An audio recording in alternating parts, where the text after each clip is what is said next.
Good evening, everyone.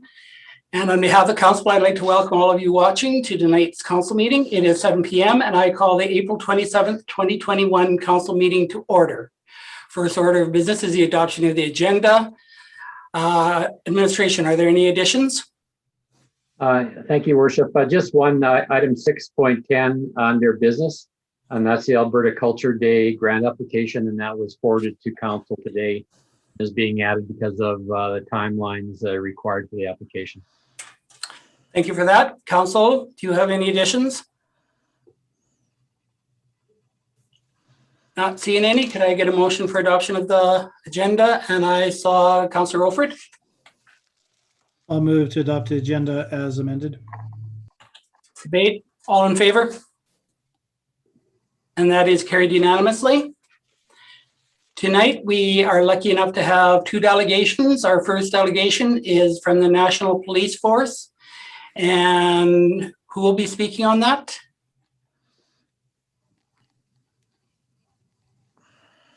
Thank you, sir.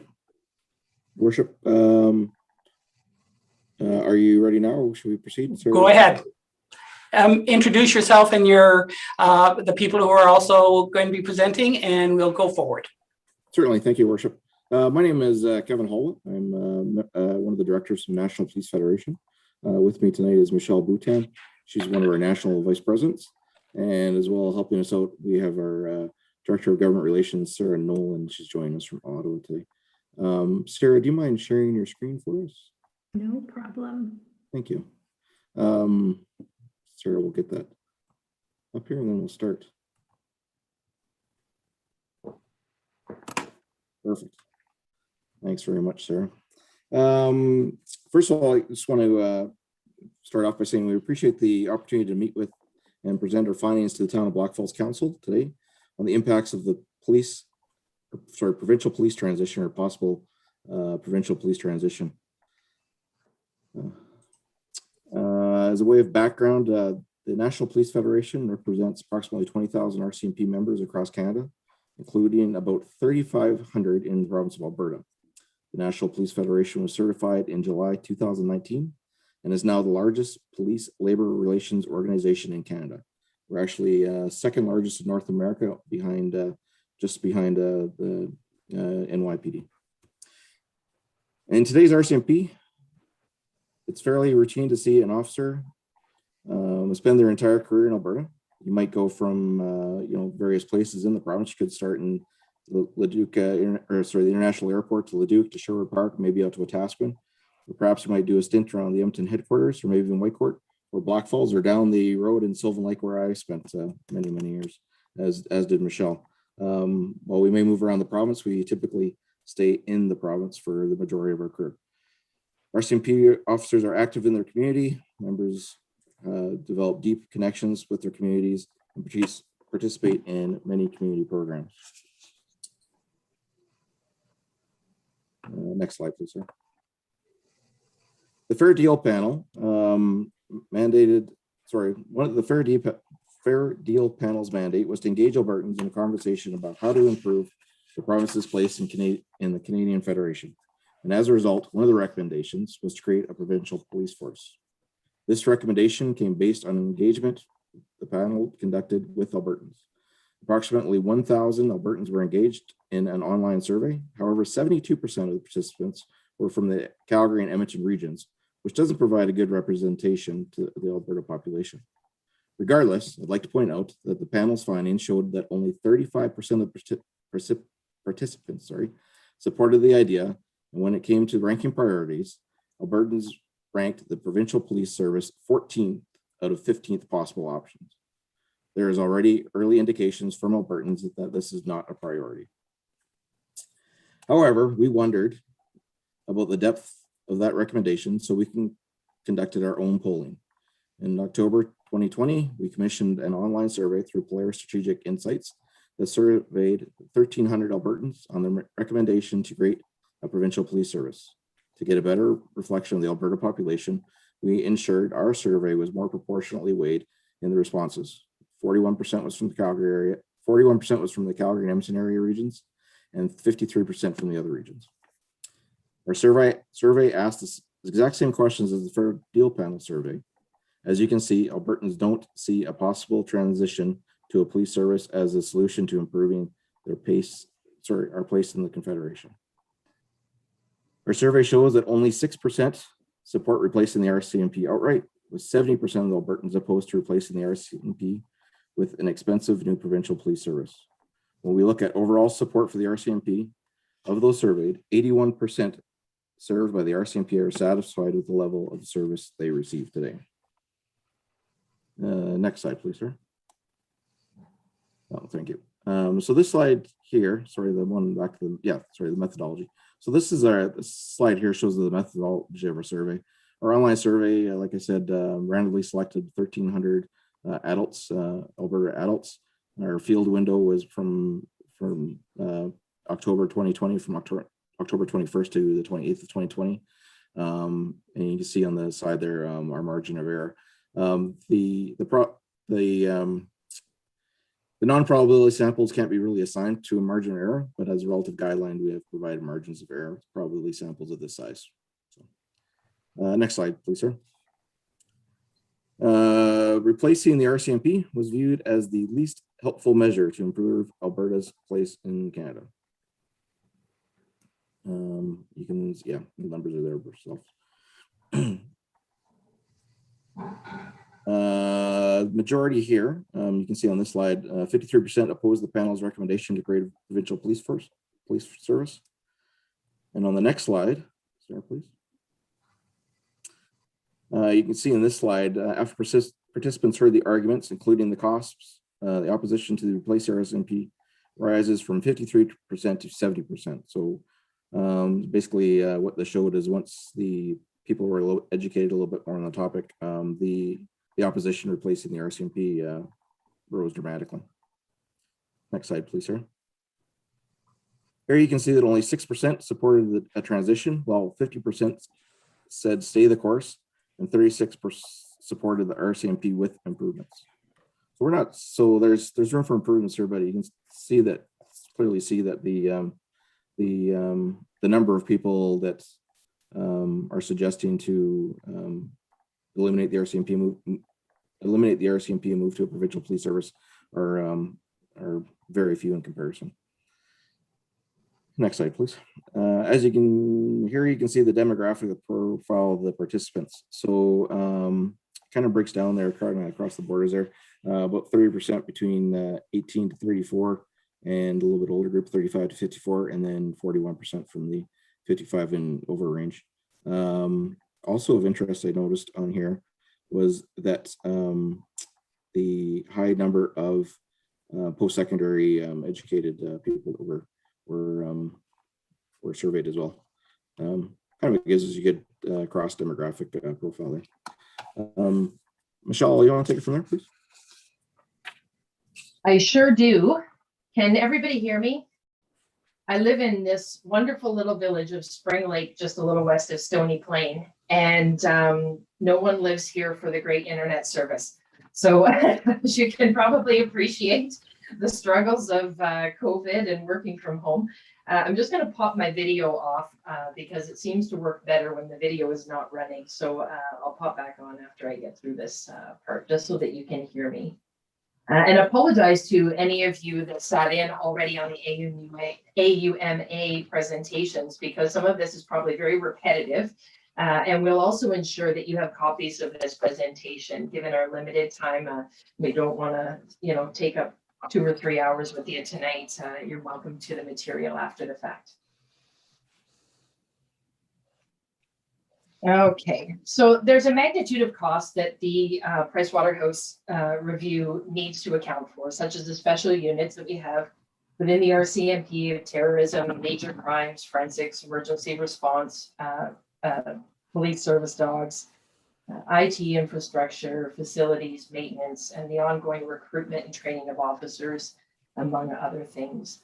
But there's a lot more to consider on the cost side beyond giving up this 30% subsidy or 160 million defense pay that would have to be absorbed by your taxpayers and municipalities. There's also a one-time transition cost, which can easily balloon, as we are seeing in Surrey, British Columbia, for those of you that are following that transition. It went from an initial 19 million to 64 million, and the costs are rising. When we look at Alberta as a whole, these potential one-time transition costs could be hundreds of millions of dollars. As municipalities are acutely aware, in December 2019, the UCP changed the funding model to require communities over 5,000 people to chip in towards that cost of policing, and those costs would only continue to grow with the provincial police service. Next slide, Sarah, please. This is just a snapshot of the provincial police service. Best comparator for the RCMP, of course, and the provincial police force is Ontario. And well, you know, they're not in every province. This one, by comparison of numbers that the RCMP and K division serve, is a pretty decent comparison. Slide 12, Sarah. So risk to community safety, a transition away from the RCMP would result in less officers, putting rural communities at risk.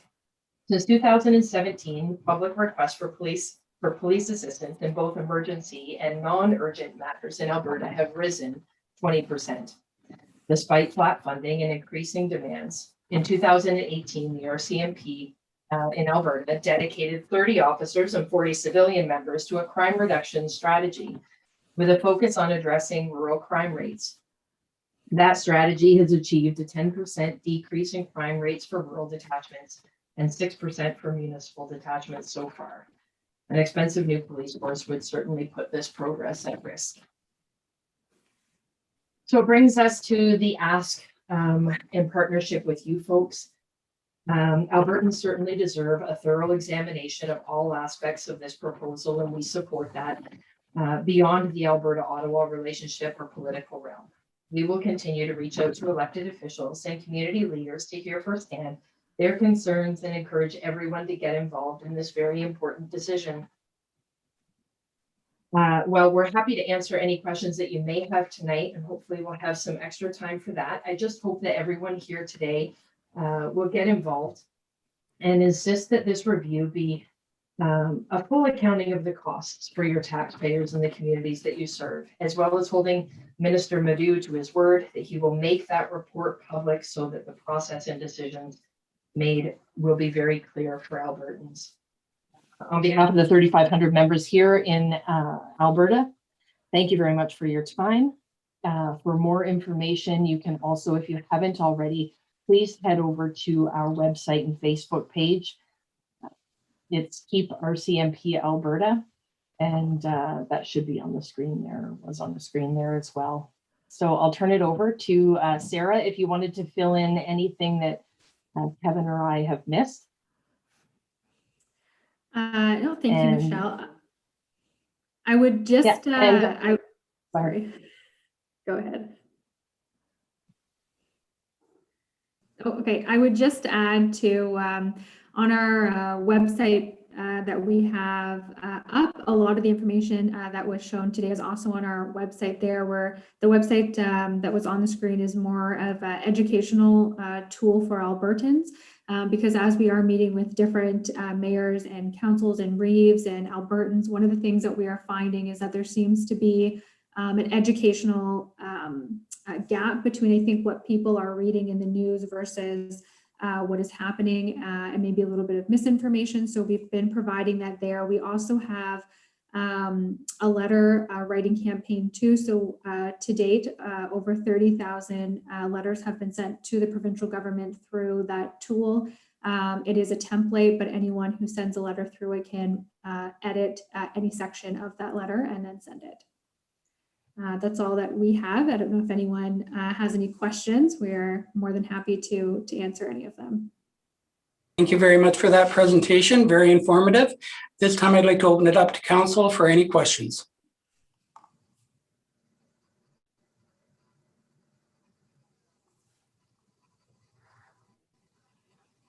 So you've outlined some of the things that individuals can do. Is there anything that as a council, other councils that you've talked to have taken on? Yes. So one of the things Well, it depends, various regions in Alberta, and depends on the council. So we've either grouped into larger kind of regional mayoral meetings that take place as well. But one of the things that we are predominantly asking councils to do, because the PricewaterhouseCoopers final report is due into the province on this Friday. And I know Minister Madhu has said, and he said at the spring RMA conference as well, that in order to better inform both councils as well and municipalities as well as Albertans, is that they would make that report public in some way, shape, or form. So I think it is important for municipalities to really hold the government to that promise, in order for you to better inform how it would impact you, your budgets, your residents, and how you would mitigate kind of that transition as well if it did decide to go forward, and to just keep informed as well. I think moving forward, that is the next biggest step there, is transparency. Thank you very much for that. One more chance. Anyone on council have anything they want to ask? Not seeing any. I'd like to thank you three for your presentation and the information. Again, we'll take it to heart, and we will talk about it in a future time. Have a good day. Thank you very much. Thanks to everyone. Thank you. Our next delegation is BDO Canada, and our annual heart-stopping, riveting 2020 audited statements. And I say that facetiously because it is a very important document that council does actually look forward to. And we welcome Ellen Lister, Mitchell Kennedy, and Stephen Spikes. Sorry if I mispronounced that. That's okay. He's not here tonight anyway, so. There you go. And who will be presenting tonight? What we're going to do is I'm going to just kind of go through the auditor's report, and then Mitch is going to take over and kind of go through the financial statements at a high level. What we encourage everybody to do is just to jump in with questions. I mean, these are very lengthy financial statements. We're not going to go line by line. We're kind of going to do a little bit of a summary. So by all means, if there's other areas that you want to dive into, you have questions, just speak up and we can address as we go. So I don't know, Mitch, can you share your screen? I think, is that the plan, or has everybody got their financial? We all have a copy of the audited report in front of us. Awesome. We can follow along on whatever page you are directing us to. Awesome. So it's the first is the independent auditor's report itself. So that's the report that we provide. In that document there, Mitch has got it up there. So you can see the financials, right? I can, yeah. If you want to scroll to the top, Mitch, that'd be great. Yeah, perfect. So this is the report that we provide. And in this report, the most important part is the first part, and that's the opinion that we do provide. And we refer to this as a clean opinion. What that means is that these statements are in accordance with the public sector accounting standards. So everything was in line that way. The next part of this is the basis of our opinion. We basically use Canadian generally accepted auditing standards to determine and to plan out our audits. And one of the big part is that we are independent of the town itself. There's another matters there that just basically outlines that we've done the 2020 year. This is our first year with the town.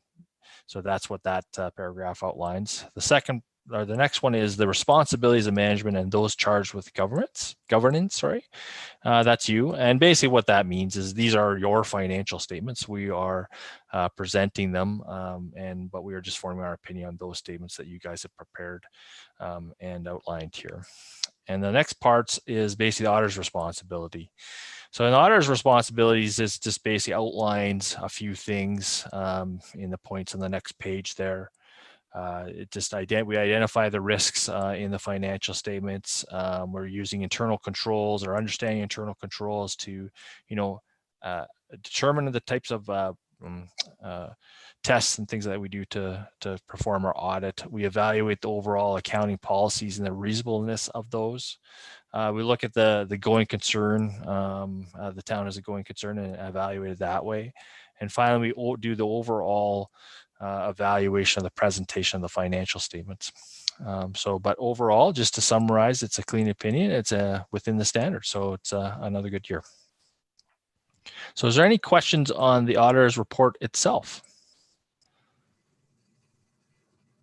Council, are there any questions? Possibly I missed it throughout the report, but very frequently in this section, we learn what the materiality of the auditor is. And I don't see that figure noted in this auditor's report. Yeah, no, it's not typically in the auditor's report itself. I don't have the materiality in front of me. Mitch, do you have that number? I can get it in 1 second here. Yeah, typically we just have it as a, I think we might have presented that at the planning meeting possibly, but typically it's not in the auditor report itself. That's a separate report that we could provide. Is that provided? Is that being planned to be provided to council at a later date? Yes. Yeah, I think that is correct. we have a letter associated with that. Just tonight we were just going to go through the financial statements themselves. In that case, don't worry about it. We'll wait for that Okay. letter to come forward. Awesome. Okay. So then what we'll do now is we'll just have Mitch kind of go through the financial statements at a high level. And like I said, just jump in with questions if you have them. Okay, so if everyone can go to page 3, I'll kind of run along with the shared screen as well. So I'm going to essentially go through your balance sheet here and do a current year to prior year comparative and kind of from a high level outline why there's changes from year over year. So starting with cash, I'll go through that in more detail once I get to the statement of cash flow, but it's a $3.5 million decrease in your cash from 2020 to 2019. As we get further down to your accounts receivable, we see a bit of a jump of about $2 million. That's mainly attributed to your MSI capital grant that's sitting there. And then we can see that your investments have jumped up about $8.2 million. That's just your investments with CIBC. Going further down, we can see your accounts payable jumped up about $2.5 million. It's mostly due to construction holdbacks and other liabilities in relation to construction amounts. And then if we go further down, we can kind of see that your long-term debt, which is going to be mostly made up of your additional $9 million debenture that you had received in the year, plus your reduction of principal payments that you've also made in the year, which is going to make up that net change. So at the end of the year, your TCA is increased by about $14 million, which explains your accumulated surplus adjustment of about $9 million in the year. Okay, you can go to the next page for the statement of operations. Basically, when you're going to be looking at this page, you should be focusing on your 2020 budget and kind of comparing it to where you landed in the 2020 year, which is going to be your actual amounts recognized.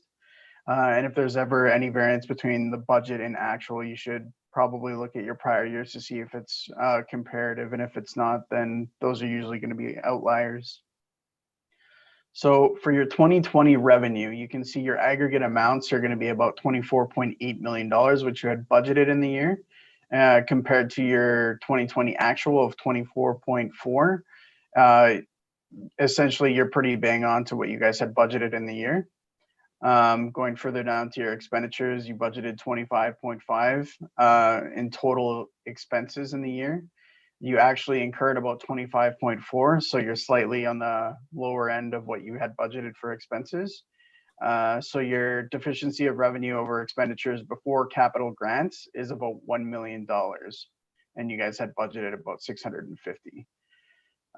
So your other income, your government transfers for capital, it's just your capital grants that you had recognized in the year for about $6.1 million. And then you have your contributed assets, which are just capital assets that were given to the municipality of about $3.3 million. So your excess of revenue over expenditures is going to be about $8.4 million, which is going to change your accumulated surplus from 176 million to about $185 million for the year. Feel free to stop me at any time if you guys have any questions. The consolidated statement of change in your net financial assets. So basically we start from your excess of revenue over expenditures, which comes from your statement of operations of about $8.4 million. And then we take all of your capital asset additions in the year and we subtract it. And then we subtract off the contributed capital assets in the year of 3.2 and the net loss of tangible assets. And then we add back your amortization on your capital assets of about $5.7 million. So then going further down, it's just your use of consumption for prepays, purchase of inventory use in the year, and your proceeds that you had received when you sold your capital assets in the year. So your net change in financial assets is going to be about $5.7 million. So your net financial assets at the beginning of the year have dropped from about $20 million to about $14.4 million. Okay, so for the statement of cash flows, just gonna kind of run down where the money kind of flowed from the beginning of the 2020 year. And so once again, we're gonna be starting from your statement of operations, which is your excess of revenue over expenditures of about $8.4 million. And then we add back all the non-cash items that are on that statement of operations. So we add back your amortization of $5.7 million. And then we take your net gain, loss, and disposal of TCA of about $360,000. And then we subtract off your contributed capital assets, which are the capital assets that were given to you guys in the year. And then we look at your change in your non-cash operating balances. So the big ones here, your accounts receivable are up about $1.8 million. Your accounts payable is up $2.4 million. And your deferred revenue is up about $3.4 million. So if you go back to the capital transactions, you've had acquisitions of about $17.1 million in additions to your capital assets. And then your purchase of investments is just your CIBC investments again. And then if we look at your financing transactions, there's the $9 million in debentures that you guys had received in the year, at which point you repaid approximately $2.5 million of that in the year. So your net change in cash and cash equivalents is about $3.5 million. So your cash at the beginning of the year was 27.5, and your reduction to your $23.8 million in cash. Okay. Just going to jump to note 1 here on page 11.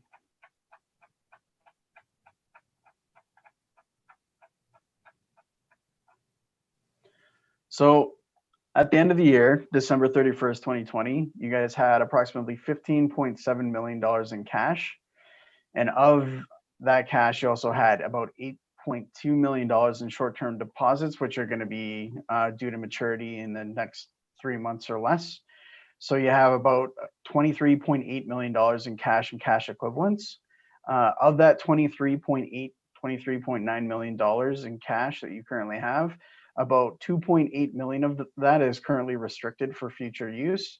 So that's just going to be your federal gas tax amount and your municipal operating support transfer amounts of about $1 million.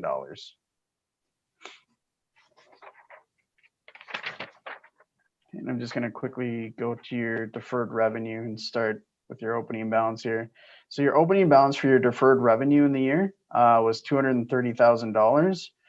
The amounts of contributions that you had received in the year, whether it be cash or accounts receivable, is about $10.7 million. Of your total opening balances plus your contributions received in the year, you had recognized about $7.2 million of your grant revenue. And then your ending balance is going to be about $3.7 million, which is going to agree to your balance sheet at the end of the year. And then just real quickly, your long-term debt note here. So you have about $13.8 million in debt to the Alberta Capital Finance Authority. And so within the next 5 years, this is essentially going to be what your payments kind of look like year over year. So you're going to be paying down approximately $1.5 million in debt, which is going to be mixed between your principal amount and your interest amount.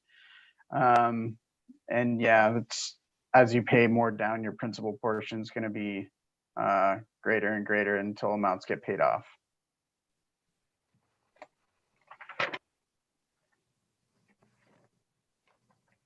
Okay, and jump to your accumulated surplus, which is on page 18. So your accumulated surplus is made up of a few different equity accounts here. So it's going to be a combination of your equity in TCA, your unrestricted surplus, and your restricted surplus, which is your money set aside for future projects. So we take your equity and capital assets, which is essentially your book value and your capital assets of about $156.7 million. Add in your unrestricted surplus of about $5.4 million, and then your restricted surplus of $23 million. You're going to get your ending accumulated surplus of $185 million. This is going to agree to your balance sheet. And then to talk about that a little bit more on the next page here, your restricted surplus is $23 million. These are kind of the changes in the year. And so of your $23 million, you have about $23.9 million in cash.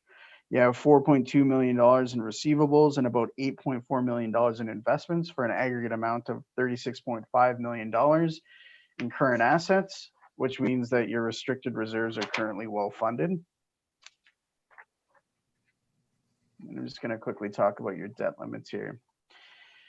So your debt limits are, they're essentially a calculation that's derived exactly from your operating revenue in the year. So year over year, your debt limits are going to fluctuate based off of what your operating revenue looks like. So under the MGA, essentially all we do is we take your operating revenue in the year and then we multiply it by a factor of 1.5. And so basically the total debt limit is the recommended ceiling that a municipality should have in the year for debt. So right now it says your total debt limit is about $36.5 million. Your current debt that you have right now is about 13.8, which leaves you with about $22.8 million in debt available at the end of the year. And then there's your debt servicing limit. So similarly to your debt limit, this is also calculated using a different factor of 0.25. So your debt servicing limit is the amount of debt that you can service in a year, as in pay in the year. And so the maximum recommended amount here is $6 million. You guys are currently servicing about 2.2 million of that, leaving you guys with about $3.8 million in room for your total debt servicing. Okay, I'm gonna move to page 21 here and just go through your expenses by object. So I always run through this note just because it's a different perspective of kind of what your expenses look like in comparison to your statement of operations. So this $25.4 million is going to agree exactly to your expenses on your statement of operations. It's just another view where this is by object, as in salaries and wages, contracted and general services versus your department view. But in essence, you're pretty bang on to exactly what you guys had budgeted in 2020. You budgeted $25.5 million in expenses. You guys incurred 25.4, which is slightly less than what you guys had budgeted.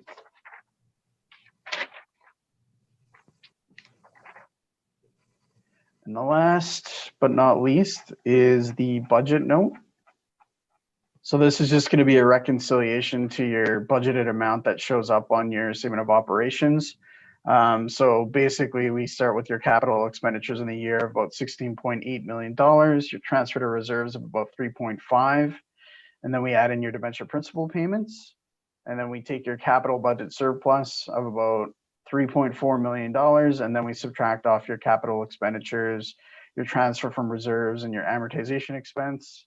And then we get to your budgeted combined excess of revenue over expenditures of $2.8 billion, and this number will show up on your income statement.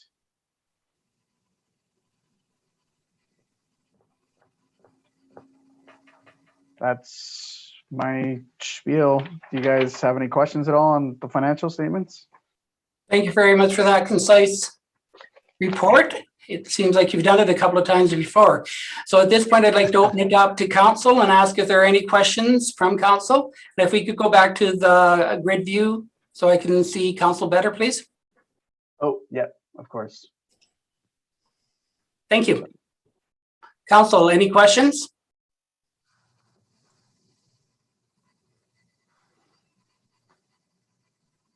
I'm not seeing any, which indicates to me you guys did a wonderful job. This will be coming before council later on during our regular meeting, and I'm sure that any questions that they have might be coming up at that point. Awesome. Last chance, council. Anybody have any questions? Not seeing any. I'd like to thank you very much for your presentation. Awesome. Thanks so much. I just would like to do a shout out to Darrell and Justin for their help in allowing us to get this done smoothly and easily for a first year audit. Once Yeah. again, thanks for your time. Not to mention in a COVID world, it's always Yeah. more difficult to get things done. So we do really appreciate the cooperation and the help this year for sure. And I think that they're on and we'll be hearing that as well. So thank you very much for those comments. Excellent. So moving on, we don't have any public hearings this evening, and we have business arising from the minutes, and 5.1 is Council Code of Conduct Bylaw Review. Say Thompson, who will be speaking on that? I will, Your Worship. Thank you. So requirement of the municipal governments are to have a council code of conduct bylaw in place, and that become legislated in 2018. And so there was a template that was created through a collaboration of municipal affairs, AUMA and RMA, and that was provided to municipalities for their use. The town of Blackfalds, similar to most municipalities, utilize this template in the development of bylaw 1226.18, being the council code of conduct bylaw. Notice of motion for discussion and review of the bylaw in question was submitted by Councillor Stendy and included on the March 23rd regular meeting of council. The notice of motion was then included in the April 13th regular council meeting with motion that was provided as follows. Councillor Stendy moved that administration bring bylaw 1226.18, being the council code of conduct bylaw, to the next council meeting, Tuesday, April 27th, 2021, for discussion and possible revision. Therefore, the bylaw is before council tonight, and administration would be pleased to assist council in the review and updating if required. And we're looking for further direction from council to that end. Thank you. So council, does anybody wish to speak on this?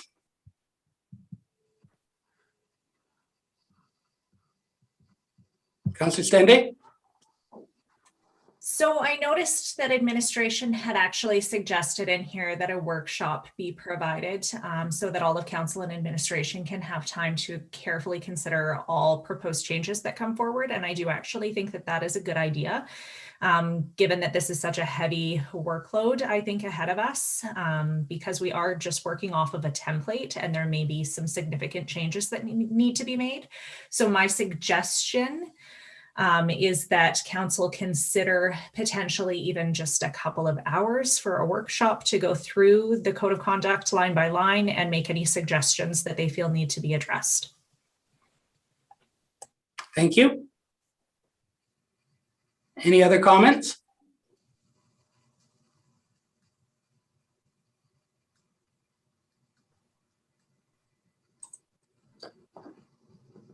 How does that sound to you, CEO Thompson?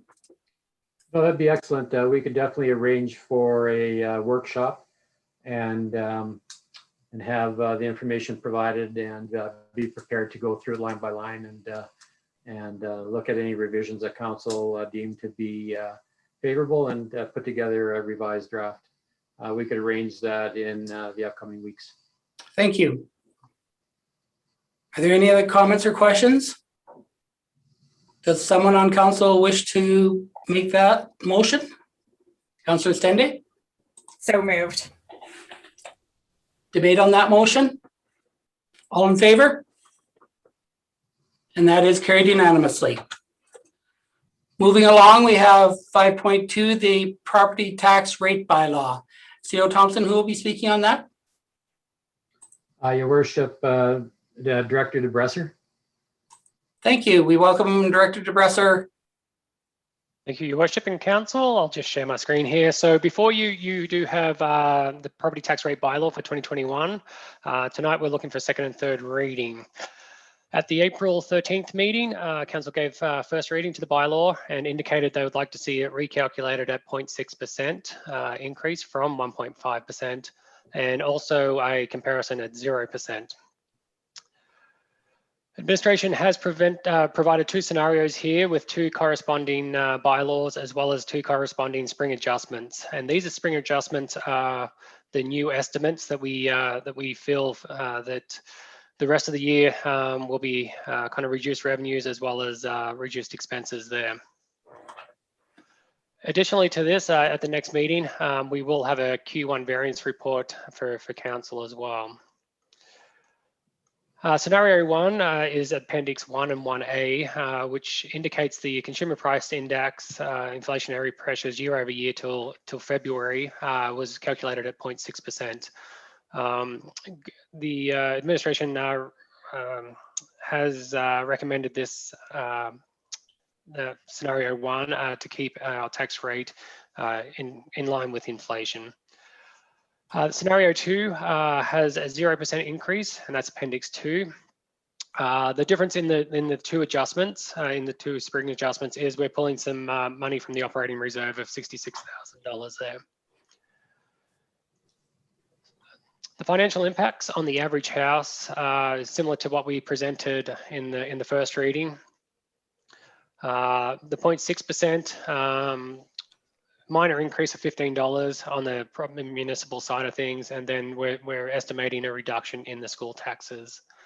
So overall, a 0.6% should, on average, equal a minor reduction of $34. Appendix 2 will be, on average, a 0% increase, and then that $49 reduction for the school taxes there, which is minus $49. Once again, the percentages didn't really change that much.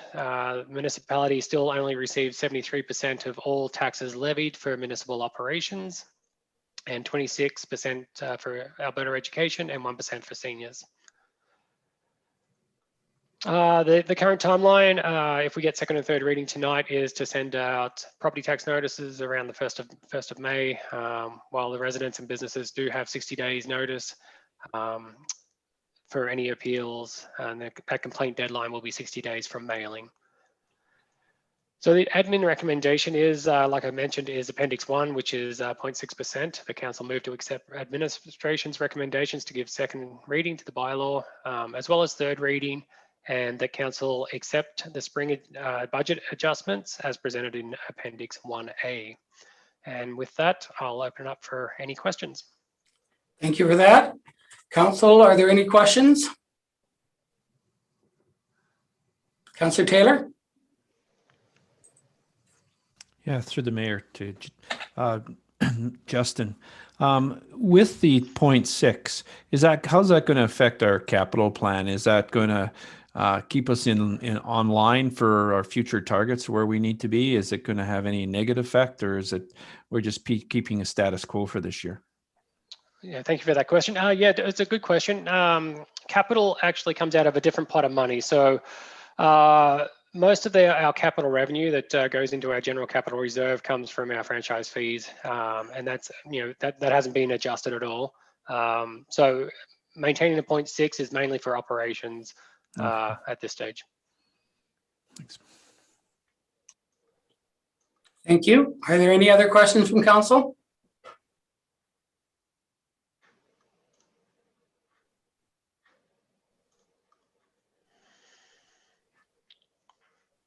Not seeing any. We have recommendations in front of us. Does council wish to proceed?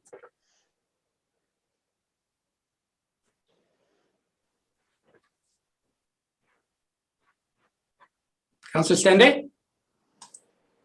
Seeing that we have gone ahead with Appendix 1 and the 0.6% increase instead of the 1.5, and I do have to say thank you so much for doing the work for us and having a look at what those numbers would be. I very much appreciate it, and I'm sure the rest of council does as well.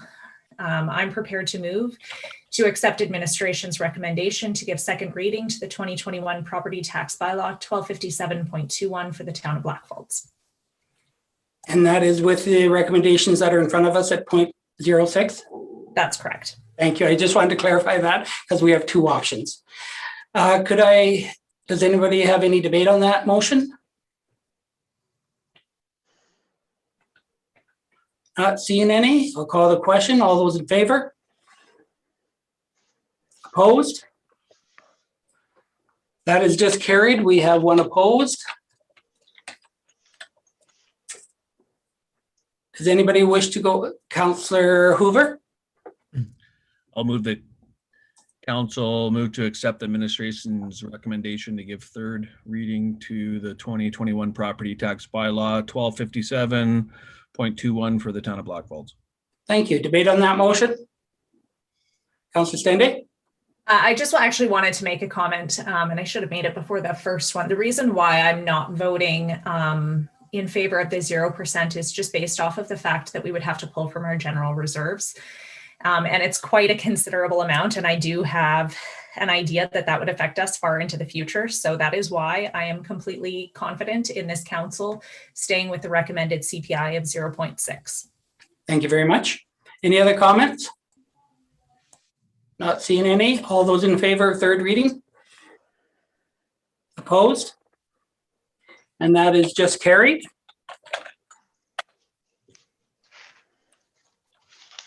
We have a third motion. Councillor Appel. Thank you. I move that council accept the spring budget adjustments as presented in Appendix 1A. Thank you very much. Is there a debate on that motion? Not seeing any. All those in favor? Opposed? And that is just carried. Thank you for that. Moving on, we will go into our business. And the first order of business is our CAO report. CEO Thompson? Thank you, Worship. So we continue with procedures in providing staff and protecting staff and public as we have seen a rise in the COVID rates in the region and across the province. So we're closely monitoring the regulations so that we're in a position to quickly resume operations and provide the services safely to our community. I recently informed council that our EdTech and staff that we've filled the position of the Economic Development Officer. Christopher Johnson will assume his position actually starting Tuesday, May 4th. And so we look forward to having him join our organization. We also welcomed our new peace officer as of Monday. His name is Jay Klaus, and he's been a CPO1 for several years with his most recent posting in Penhold. So we welcome him as well. Our new planning intern position will commence their duties on May 5th. Her name is Liz Pollock, and the intern position has been facilitated through Municipal Affairs internship program. Our municipal census is wrapping up right now, wrapping up quickly, and we're reaching out by telephone to pick up the remaining counts. Once that's completed, we'll then complete our required quality check, and results of the census will be made public, and we anticipate that by around mid-May. I participated with council in the recent meeting with MP Calkins. It was a good meeting, and we had some excellent discussion, and we expect some follow-up with the minister with Mr. Calkins from that discussion. Preparation on this fall's municipal election continues. We recently received the election services agreement with Wolf Creek School Division, as the town of Blackfalds now has their own ward, and we'll be having a newly elected trustee. So we're very pleased with that. Our finance manager and executive assistant are working with the city of Red Deer folks who are providing us personnel support to plan and organize our elections for October of 2021. Decisions have been made on the type of ballots, voting options, review of timelines and deadlines, and special considerations with COVID-19 if that remains. We will begin regular committee meetings going forward right up until election day. The Women and Minority Groups and Politics Steering Committee recently had their inaugural meeting with a summary of the meeting brought forward as an update to the April 19th Standing Committee of Council. And the next meeting is scheduled for May 10th. Seasonal labor recruitment process and orientation is underway. In corporate services, IT is working with MicroAge IT Solutions to do a network and security assessment. which will provide the town of Blackfalds with a detailed report and analysis of our existing IT infrastructure, management, security processes, and performance. So the purpose of this assessment is to identify opportunities for improvement and get a comprehensive view and current state of our existing network to help us make more informed strategic business decisions. IT is working with Delner and subcontractors working on the Eagle Builder Center to assist with the arena and library facilities IT requirements. Completed backup schedules and procedures training for 0365. Upgraded our TELUS fiber internet at 4 locations within the community. New computer replacement rollouts are ongoing. And also in corporate services, we know spring's here because we're doing registrations for this season's garden plots with a considerable interest again with that program, as people are eager to get outside and get their hands dirty. The Diamond Virtual Conference took place recently with various corporate staff participating. These Diamond sessions have also been saved so additional staff can also take advantage of the information going forward. Finance manager has been working closely with the auditors to complete the reconciliations and other items with TCA, equity, and amortization. The audit statements, request for decisions also prepared for council as seen tonight, and draft finances were prepared by the BDO and various items reviewed with BDO manager. The preparation and filing of various year-end reports are being worked on or being completed. Marketing and communications have been working on the website structure, communications plan, annual report, newsletters, assisting in sponsorship, design work, and numerous communication initiatives across the organization. With infrastructure and property services, the Northwest Storm Water Act appeal hearings are scheduled for the 14th and 17th of June. The serious storm summer work on the town section, which is phase 2A, is to be completed by DB Bobcat, as well as the county pipeline portion of the project. And they've had the construction completion certificate inspection completed. We've also received the Alberta Environment and Parks approval for the ultimate East Area Storm Pond designs planned for 2025 construction. DB Bobcat will commence work on the Leong and Duncan Avenue upgrade project starting May 17th. The engineering consulting services RFP was recently completed with a 3-year contract awarded to Standick Engineering. The Greg Street realignment and Eagle Builder Center parking lot project was recently awarded to Border Paving, and work on this project will commence on June 15th. The new CP rail crossing agreement has been completed and submitted, as well as we're just completing the funding application under the Transport Canada Rail Safety Improvement Program grant. We've had good communication back and forth with CP Rail on this, setting timelines and schedules, because it's quite important with the Greg Street realignment.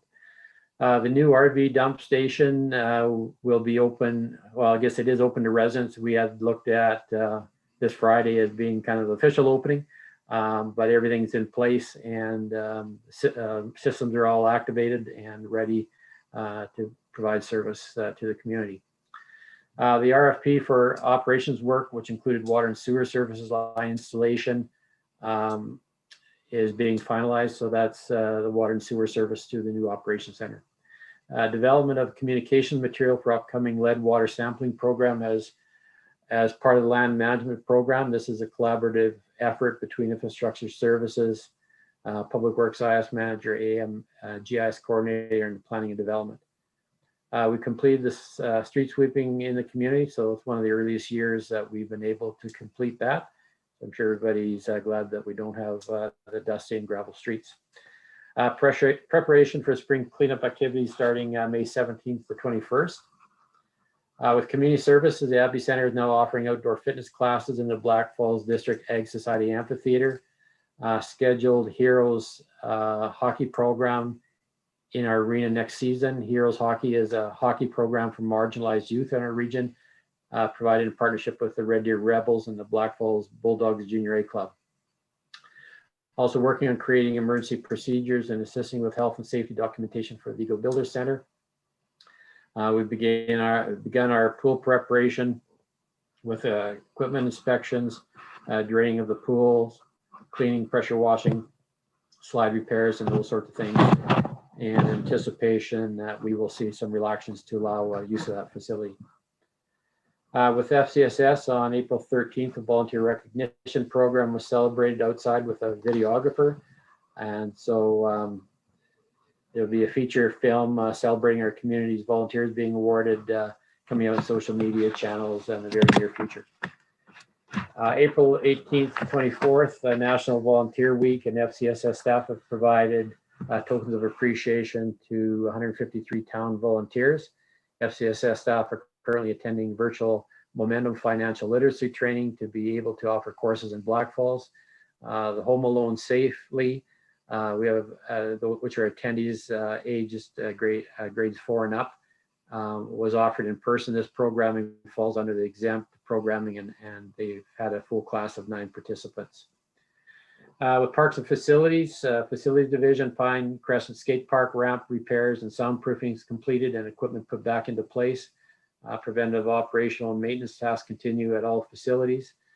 Custodial staff continue to work very hard on hot touch points being cleaned and disinfected each shift in our facilities. In our Parks Division, town retaining walls have been inspected, repaired, and secured, including the inclusive playground, Abbey Center Road entrance, Broadway Avenue access from Cemetery, and West Ridge Avenue. Spring cleanup has begun.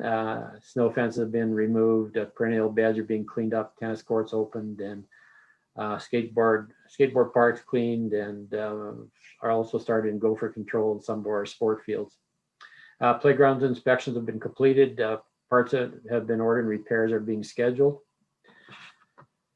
With Enforcement Services, the department has had a busy April with over 61 files being opened during the month. Unsightly property complaints are on the rise with the snow melting and things being exposed. Neighbors are noticing yards once again, so officers are educating the public as time permits on the requirements to maintain the yard to respect their neighbors. April 9th, officers received e-ticketing training where software was loaded onto all required systems, including cell phones. Officers are currently using a test system, allowing them to scan licenses, vehicle identification numbers, and produce electronic tickets. Equipment should be received in the next month and installed in the vehicle. Blackfalds Fire, the 3 recruits have passed their probationary exam and are now referred to as rookies. They're currently taking their NFPA 1001 level 1 firefighter course with Deputy Elder and Chief Cote, which will be completed by the end of June. The department continues to work together with the City of Lacombe Fire Department in training of recruits, making use of training props that have been set up in the old Public Works facility. Fire extinguisher training utilizing propane props have been completed with all members. And under emergency management, April 14th, Lacombe Regional Management Partnership Agency met. The new LRAMP website is up and running with materials being input as it's received. The draft revised ESS plan was presented to the membership by Manager Bourne and Diane Peach. The memberships like the work that's been done, and this will now be presented to the LRAMP committee on April 28th, being tomorrow for all the review. And that's my CO report, Mayor and Council. Thank you very much for that, CO Thompson. Open the floor to the council if there are any questions.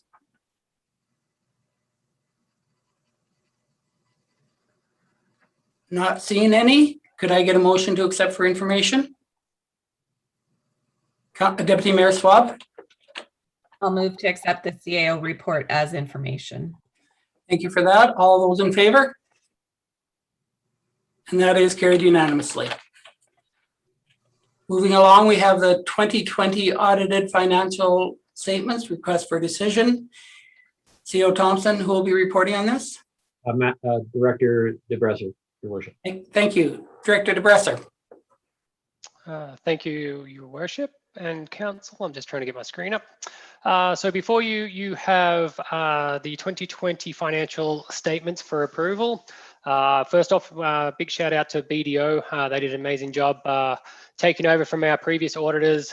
Things are Things were great. Stepping into somebody else's work and taking it over was a little bit harder in the first year than the second and third year of their contract. And also Darrell, the finance manager, did an amazing job getting everything to BDO as well. So I just want to kind of preface that it went really smooth this year, and big thanks to those two parties as well. So before you, council, it's a requirement under the MGA to actually approve the financial statements. Section 276 speaks to that. As you heard, it was a clean audit. Our books are materially stated there, and BDO has no problems with the way we're doing the accounting, the way we're presenting the financial statements. So. As noted, the statements had to have the debt limits, and we've kind of talked about that already.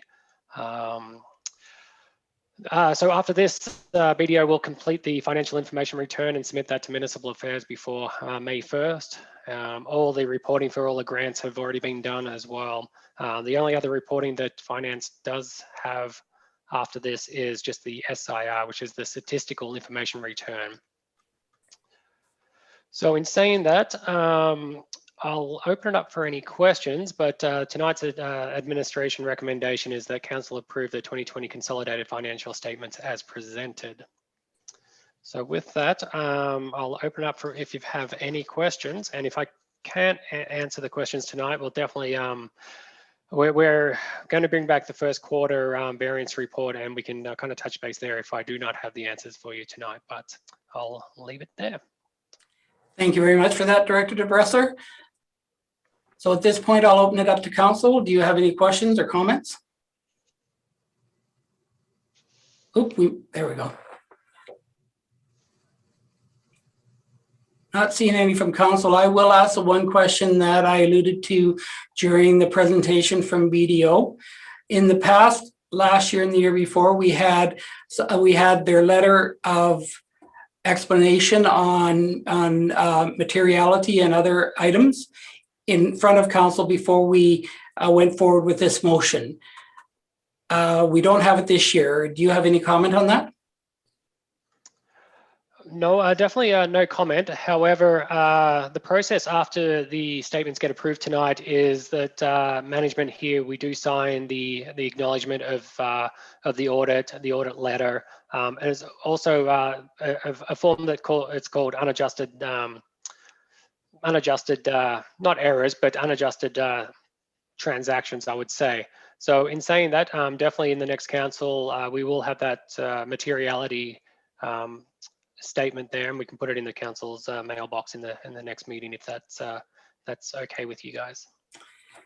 I guess my only question is that by not having it in front of us tonight, it sort of hampers our ability to make a definitive decision. I realize we have to move ahead, but I just would like some feedback on that statement. Okay, so as you're aware, we could talk about the materiality of the audit, and we're definitely under that. They would have given a different opinion if the materiality was over their limit, and that limit is set as a percentage of, I'm pretty sure, a percentage of revenue. From memory, from the pre-audit meeting that we had with BDO and council, I would have to estimate around 400,000 on a budget of around the 30 million. So we're definitely under that. There was no hesitation in even coming close to hitting that materiality there. So that's why they gave the unqualified opinion on our financial statements. However, in future years, we'll definitely get that in front of council in their letter as well, if council decides. Thank you very much. So at this point, again, open it up to council. Any further questions? Not seeing any. Do we have a motion? Councillor Taylor. Yeah, I'll move that council move to approve the 2020 consolidated financial statements as presented. Thank you very much for that. Is there any debate on that motion? Not seeing any. All those in favor? And that is carried unanimously. Thank you. Thank you for that, Director DeBresser. Moving on, we move to 6.3, the firearms and weapons bylaw. CEO Thompson? Thank you, Worship. The town of Blackfalds has had an existing bylaw that regulates the use of firearms and various forms of fireworks within the municipality. This existing bylaw 794/97 is minimal and does not adequately address current needs and needs to be rescinded for this reason, as well as the fact that the fireworks component was previously it has been previously contained within the fire protection bylaw that was passed in 2015. The new draft firearms and weapons bylaw will allow increased protection and enforcement capabilities within our community. The new draft of the firearms and weapons bylaw is specific to firearms as well as other weapons and was first introduced in February of 2015. The bylaw went under extensive review and input by our municipal enforcement members, as well as RCMP, NCO, and the policing committee, as well as the standing committee of council members at that time. The draft bylaw did receive first reading at the February 24th regular meeting of council, where in 2015, where additional discussion took place, including a request to undertake a survey of the new bylaw to gather public feedback prior to second, third readings. And through that survey, I believe we had 107 participants. That survey report is included as an attachment to this document. Due to the duration of time that's taken place since first reading, administration is bringing forward a new bylaw with final amendments, and which has again been reviewed and supported by our local enforcement agencies. And as well, I have reached out to the Royal Canadian Mounted Police National Weapons Enforcement Support Team for information as well. It's been acknowledged that there will be a period of transition and enforcement officers will be utilizing discretion in the education and upholding of this bylaw. The bylaw was brought before the Standing Committee of Council on April 19th for discussion. Comments received concerning the level of penalties, whether enforcement is to take place on both public and private properties, and whether any of the weapons identified in the definitions of the bylaw were covered under the Canadian Firearms Act. Administration's response is that enforcement services will utilize sound judgment discretion when enforcing bylaws and penalties, which can provide a deterrent when required. The bylaw is enforceable both on public and private properties, and the need of the bylaw is needed is that the Canadian Firearms Act only controls firearms and not other weapons as described in the bylaw. Following discussion, the following motion was made. Mayor Poole moved that the Standing Committee of Council recommends that bylaw 1258.21, being the firearms weapons bylaw, be brought forward to council for consideration. Therefore, administration's recommendation that council give first reading to this bylaw, being the firearms and weapons bylaw. Thank you. At this point, I'll open it up to council for comments and questions. Councillor Appel? Thank you. As the last survey that was attached in this was done in 2015, do we have plans to do another one before any further readings of this bylaw? Administration hadn't planned to do another survey. If that is the desire of council, we would certainly proceed with that.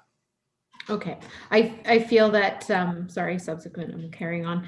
I feel that in 6 years, the time that has passed, I feel it's important that we do that. I don't know that all of the points that were brought up in 2015 were completely addressed.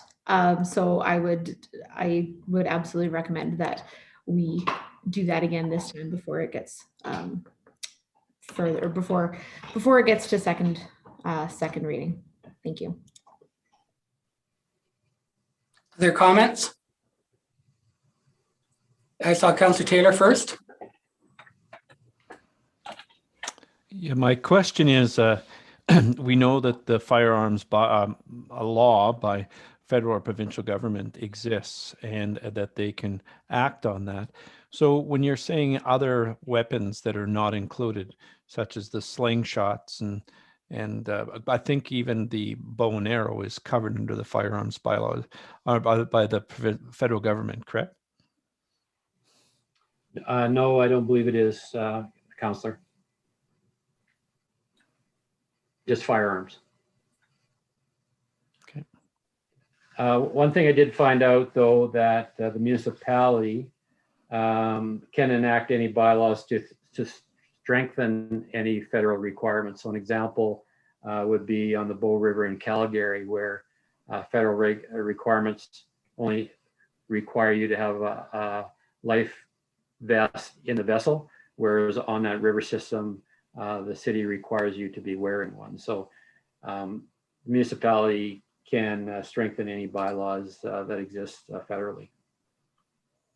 And I found that out through National Weapons Enforcement team of the RCMP. Thank you. The next who had their hand up was Councillor Olford, and then we'll go to Councillor Stende. Yeah, I have to agree with Councillor Appel. I think a new survey is in order to see if things have changed. I know there, from the previous survey, none of the comments were taken into account in what we've got in front of us. So we definitely need to see that.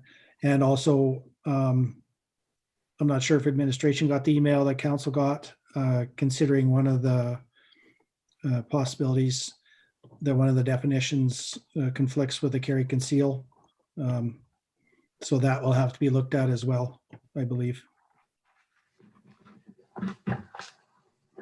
Go ahead, CEO Thompson. Your Worship, I did receive that email, and through the RCMP local detachment, as well as the National Weapons Enforcement, we can strengthen the definitions under bylaw to include weapons. Means any weapon not covered under the criminal code from which any shot. So we can add that 5 words, not covered under the criminal code. And also under part 3.4, modifying that to read when weapons, when not being transported in a vehicle directly out of town, shall be transported unloaded. So we can provide additional clarity through those minor changes to those 2 subsections. And we can bring that information back at second reading. Councillor Stende. So I guess I'm just looking for a little bit of clarification. Is this being brought forward because it will give our bylaw officers more of an ability to enforce these rules, or is it the RCMP that brought this forward and was asking for it? I'm aware that it came through originally, I believe, a policing committee meeting in 2015. And I do understand the need for our RCMP and our bylaw officers to be able to enforce current federal laws as well as our provincial laws. And I do understand that by allowing this bylaw to go through, we would be giving them additional power to give extra fines to those people as well.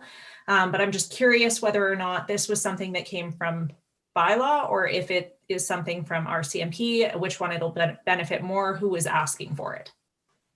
Well, Thompson. Yes, sorry, Your Worship. It all came about back in 2015 when we were updating the fire protection bylaw and wanting to incorporate fireworks in that.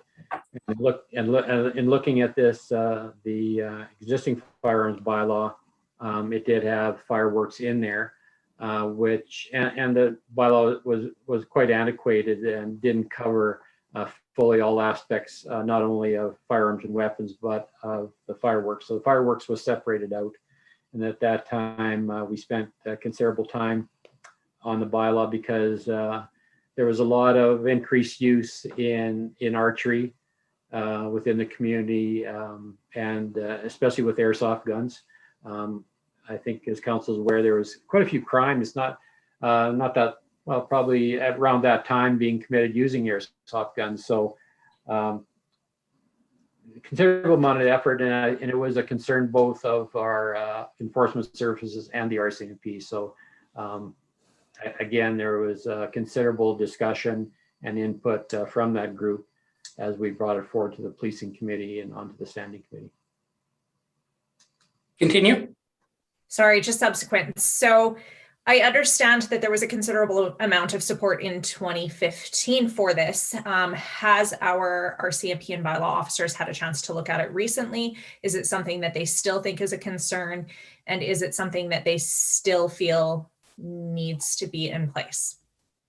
Yes, they do. I had considerable discussion with them a few weeks back when a decision of administration was to bring this forward again to council. And as recently as today, additional discussions on the bylaw and the need for it. Very well supported. Perfect. Thank you. Any further questions, comments? Deputy Mayor? I have to agree with Councillor Powell that I think a new survey does need to be done because it's so old. And also subsequent to that, back in 2015 when the SAFE was done, I had requested a couple of years ago that we should be looking at doing a new SAFE, because if we do a new SAFE, then we know what our community is feeling, that we need to come up with these types of bylaws, or, you know, like with our increased traffic and stuff with the children on the roads. So I really think not only do we need to do a survey for firearms, but we should be relooking at the program of SAFE and doing another community engagement with the public once COVID's done. Could you just explain to the public what SAFE stands for? I don't remember what it stands for. Sorry. In front of me, sorry, but I just remember what it was about because I attended the public engagement back then. So it was really well done. I remember bringing my kids. They were little. I think there was some food there, and we got to put like any traffic infractions that we didn't like the no stop signs where they should be now, which they are. And it was just a great community engagement to get us thinking about what needed to be to help our community be more safe. And back in 2015, we were a lot smaller than we are in 2021. So with more schools and stuff and more kids on the road, I think it would be really great to have it back. Sorry, I didn't mean to put you on the spot. Possibly in our minutes, we can include what SAFE stands for. Yep. Councillor Pell? Thank you. In our last discussion of this, Councillor Hoover was brought up the point that it does show that there will be penalties, but we don't have a penalties table as we do in several of our other bylaws. So my question is if that's something that's possible, simply because it is so vague, as well as any sort of, because this bylaw does leave quite a bit of room for interpretation, which I understand the bylaw officers require in order to do their job. I just wonder if there is any sort of appeal process, or if people have questions about specific events, if we can list in this bylaw what channels they need to go through to explain those, or to notify the town of an issue, or mostly an appeal process. Thank you for that. C.O. Thompson? Your worship, through the Councillor Pell, when you say appeal process, to appeal a warning or a fine? So the specific part I'm speaking about is the exceptions, part 6A, use of firearms or weapons at historic events or similar activities. If people have a concern, what is the process in order that will be received and looked at for future? Well, I would think that when there's an application for an event, when the bylaw doesn't apply, and there's a response to that individual or that organization, it would be in writing, and I think it would be well laid out as to the reasonings.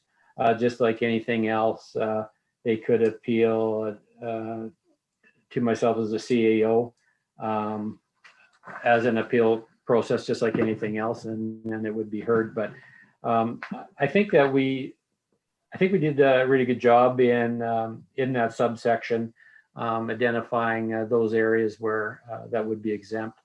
But again, we would take another look at it, and I could work with our enforcement RCMP to determine if an appeal process or what could be done to further provide more clarity. Okay, great. Thank you. Councillor Hoover? Yes, I just wanted to clarify. I know CEO Thompson mentioned that this is something that begun with modifying the fire protection bylaw. And just looking at that bylaw, it's from 2015 as well. I'm just wondering if there's any conflict between those two, because we've, if I'm understanding correctly, we've modified that fire protection bylaw and we have not yet amended this firearms bylaw. What would be the conflict between those potentially? CEO Thompson? Your worship, through to Councillor Hoover, we'd have to take a close look at that. Definitely in 2015, we had envisioned bringing forward that updated fire protection bylaw and rescinding this bylaw and bringing forward the firearms bylaw. But here we are today trying to get that through. So, but I will double check and make those inquiries with our fire services as to any complications that could arise from that. Any further comments or questions? For the public, the normal process for council is to move ahead with first reading of a bylaw in order that questions and responses can be received from administration before it goes to second and third reading. CEO Thompson, you've received a number of questions, a number of comments. Are you comfortable with those that have been received and with your ability to answer? Or would you like a separate process for council to take in order that we ensure that you have all the questions that have been asked? I think I've got all the notes taken from, I guess, prior to coming back with second, third reading. It's my understanding that council would like to see a second survey undertaken. Unless I'm incorrect in that, we would proceed with that. Any further comments on that? Councillor Hoover. There's no other comments. I'm prepared to make a motion. Go ahead, please. Motion that council give first reading to bylaw 1258-21, being the firearms and weapons bylaw. Thank you very much for that. At this point, is there any further debate or questions regarding that motion? Not seeing any. All those in favor? Is there anyone opposed? And that is just carried. There's one opposed.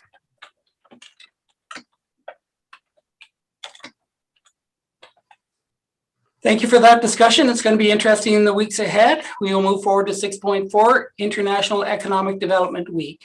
CEO Thompson. Thank you, Worship. Economic Developers Alberta, AUMA and RMA have collaborated to bring awareness to the critical importance of economic development within Alberta's municipalities. Economic development helps create jobs, support businesses, and improve the quality of life in our communities, which has become increasingly important as we work towards recovery from the pandemic. Economic Developers Association, AUMA and RMA, are working to amplify the important work of economic development. And an important initiative is the 2021 Community Challenge, which encourages municipalities to proclaim May 9th to 15th as International Economic Development Week. Therefore, administration is pleased to provide a recommendation, whereas council would proclaim May 9th to 15th as International Economic Development Week. And there is a draft proclamation attached. Thank you for that. Are there any questions or comments from council? I'm sorry, I didn't see whose hand was up. Councillor Olford? Are there any plans to do any promotions of local businesses or anything of that nature to go along with this? That's something I'll be speaking to with our new economic development officer. I know there is a EdTech meeting on the 10th, so there is some tight timelines, but I would anticipate that there would be some promotions that could be undertaken. Any other questions? Not seeing any. Would Deputy Mayor? I'll move that council proclaims May 9th to the 15th as International Economic Development Week. Thank you. Debate on that motion. All in favor? And that is carried unanimously. Moving on to 6.5, Youth Week Proclamation. CEO Thompson, who will be presenting on this? Director Barnes, Your Worship. Director Barnes. Yeah, thank you, Your Worship and Council. As you know, the Youth Week is always that first week of May, from May 1st to the 7th. This is probably our 8th or 9th year that we've been doing this. I know that our youth program does an awesome job putting together Youth Week programs. So we just like to have council recommend this proclamation week for our youth in our community. Thank you very much for that, Director Barnes. Council, are there any questions or comments? Councillor Stende? I agree. Our youth programmer is amazing, and so are the youth in our community. So that said, I move to proclaim May 1st to 7th, 2021 as National Youth Week in the town of Blackfalds. Thank you very much. Any other comments or questions? Not seeing any. All those in favor? And that is carried unanimously. We'll now move forward to 6.6, the Tandem Tender Award. CEO Thompson, who will be presenting on this? Director Warren will, Your Worship. Thank you. Welcome, Director Warren. Thank you, Council. So the Tandem Truck Award is presented tonight for your consideration. So we went out for tender on Alberta Purchasing Connection, and we had a number of bids. There was actually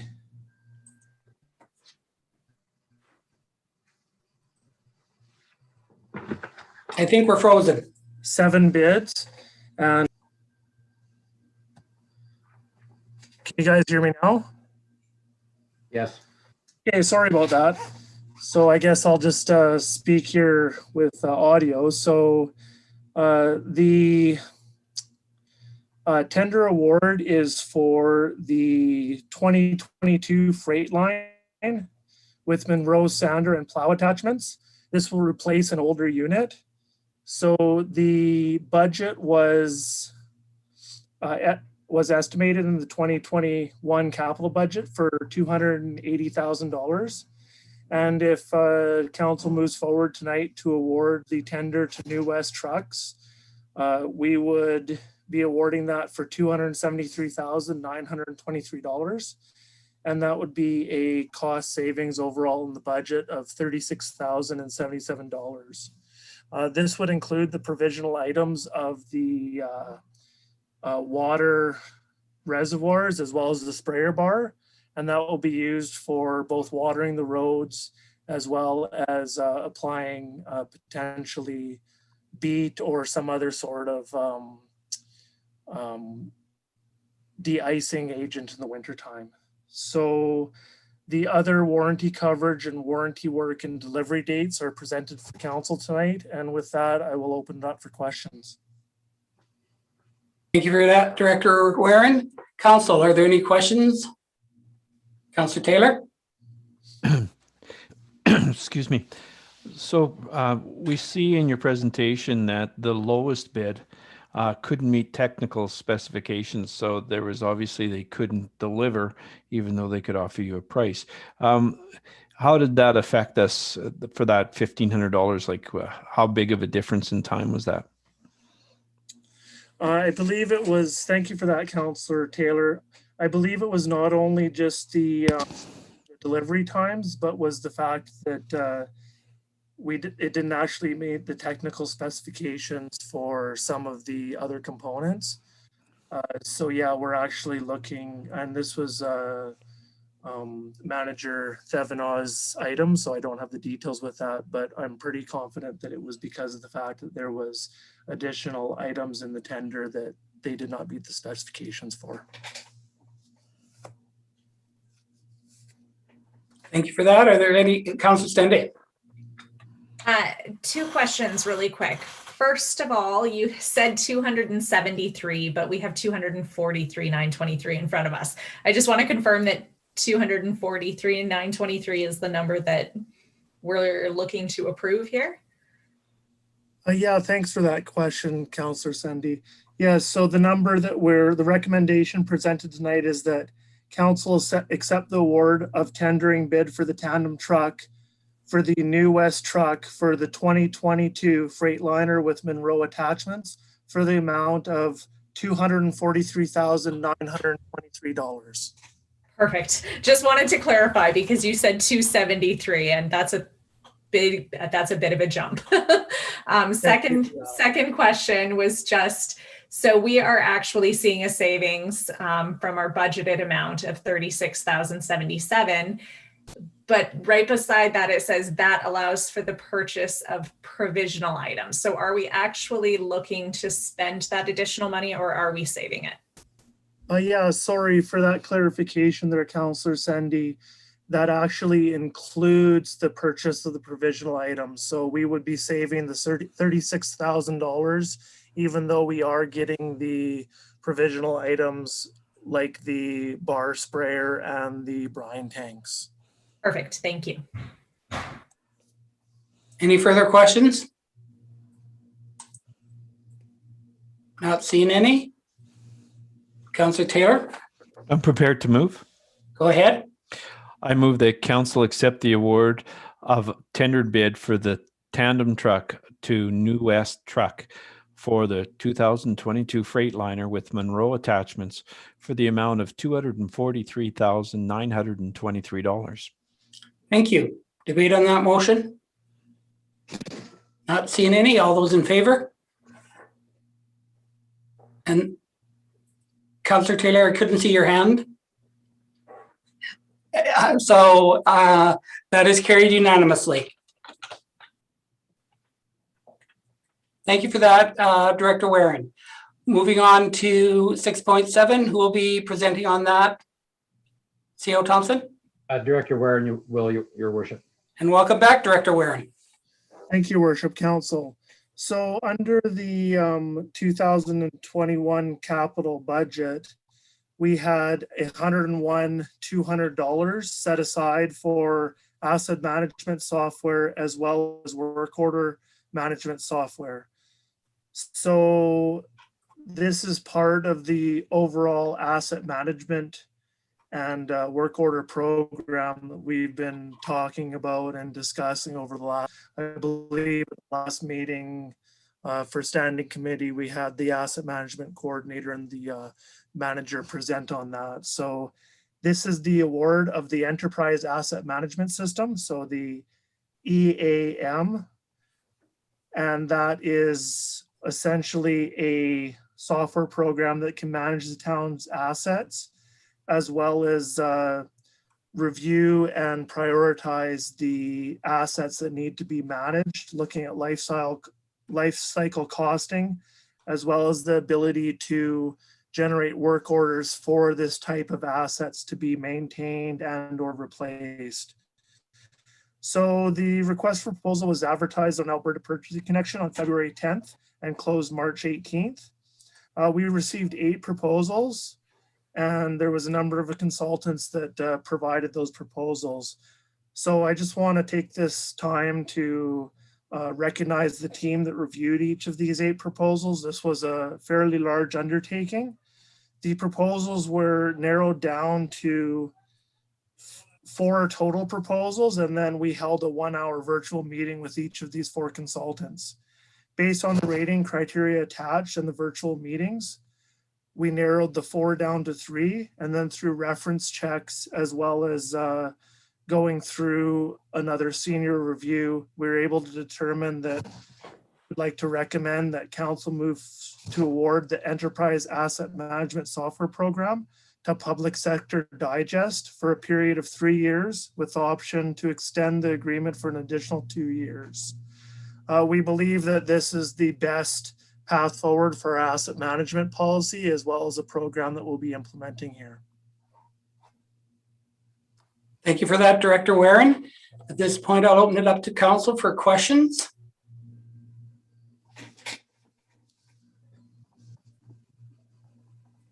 Councillor Taylor? Just a comment. I don't know a lot about software programs, but I know of a lot of offices that use different programming softwares. And if I'm glad that you did references, because programs that are supported and when they have good references, that generally means there's a lot of cost savings and a lot of headache savings. So I'm glad to hear that you guys went through that detail. Thank you. Thank you for that. Any other questions or comments? Not seeing any. Does someone wish to move ahead with a motion? Councillor Olford? I'll move the council move to award the Enterprise Asset Management Software Program to Public Sector Digest for a period of 3 years with the option to extend the agreement for an additional 2. Thank you for that. Is there any debate on that motion? Not seeing any. All those in favor? And that is carried unanimously. Thank you, Worship Council. Thank you, Director Warren. We'll move to 6.8, annexation decision. CEO Thompson? Thank you, Worship.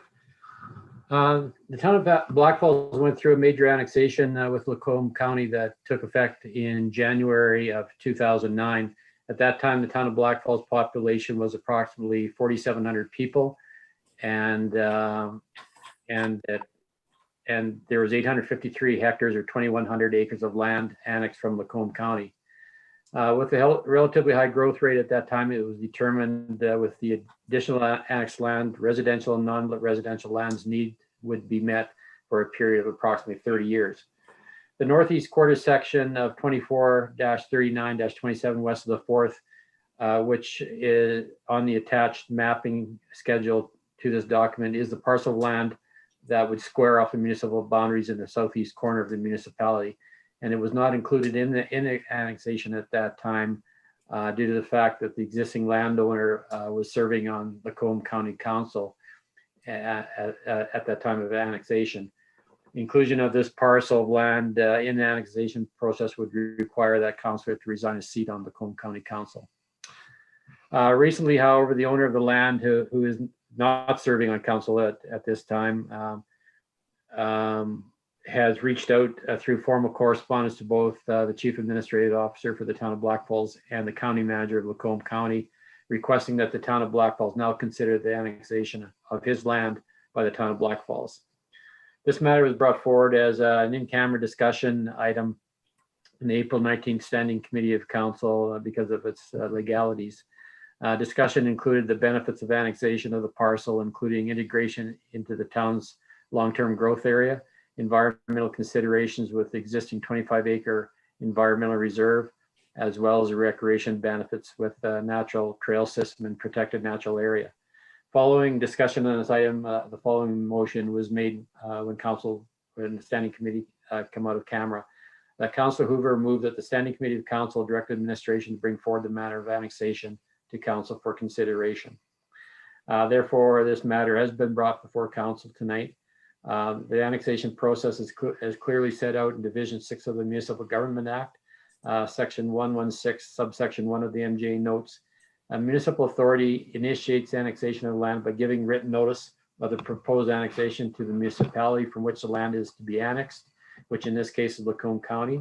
Written notice must also be provided to the minister, the municipal government board, and all local authorities having jurisdiction to operate and provide services in the initiating municipal authority.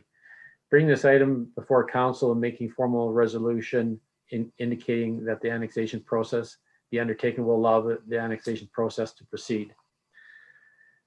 Final implications known at this stage of the process and if annexation is successful, will include the town of Blackfalds taking responsibility for the operation and maintenance of the as-built, which are considered part of the park system secured as environmental reserve.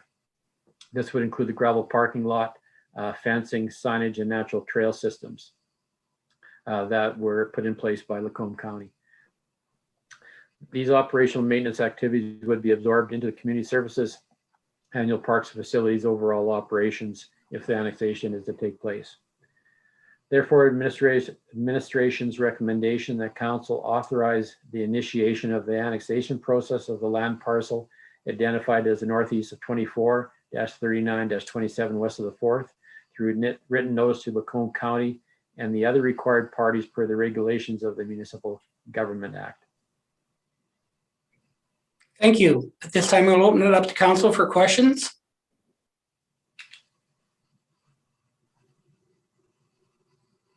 Councillor Taylor. So my question is, this is a friendly annexation. Because of that, how much would you anticipate savings to the municipality because it is friendly? Would there be any? I don't think there'd be any savings in costs. I mean, cost will be, the cost of the process will be negligible. Talked about some additional operational costs for absorbing some of those maintenance operations. You're right, Councillor Taylor, it is a friendly annexation. I have had discussions with the county manager, and we see that process moving along quite quickly. Any further questions? So I have one for friendly annexation. What would the timeline likely be to move ahead in this? Your Worship, I don't have that information at hand. I would have to look into that a little further and report that back to council. So I guess my question is, when that comes back to council, if there are further expenses regarding the natural area that we have not anticipated in this year's budget, do you feel that would be impacted, or do we have enough room to cover any of those? Your Worship, I think that we're in a we're in a really good position to take on that additional maintenance. I mean, there are natural trails in there, and I'm sure that there'll be discussions between ourselves and Lacombe County on finalizing some of those aspects as well. Thank you. Any further questions? Not seeing any. Does anybody wish to make a motion?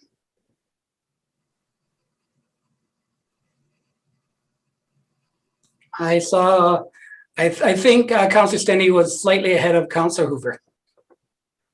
I would have been fine either way. I'll move that council authorize the initiation of the annexation process of the land parcel identified as NE 24-39-27 W4 through written notice to Lacombe County and other required parties per the regulations of the Municipal Government Act. Thank you for that. Is there any debate on that motion? Not seeing any. All those in favor? And that is carried unanimously. Moving to 6.9, commercial business relief. Who will be speaking on this, CEO Thompson? Director DeBresser, Your Worship. Thank you. Welcome back, Director DeBresser. Thanks for having me. I'll just share my screen here. So before you will have, find it.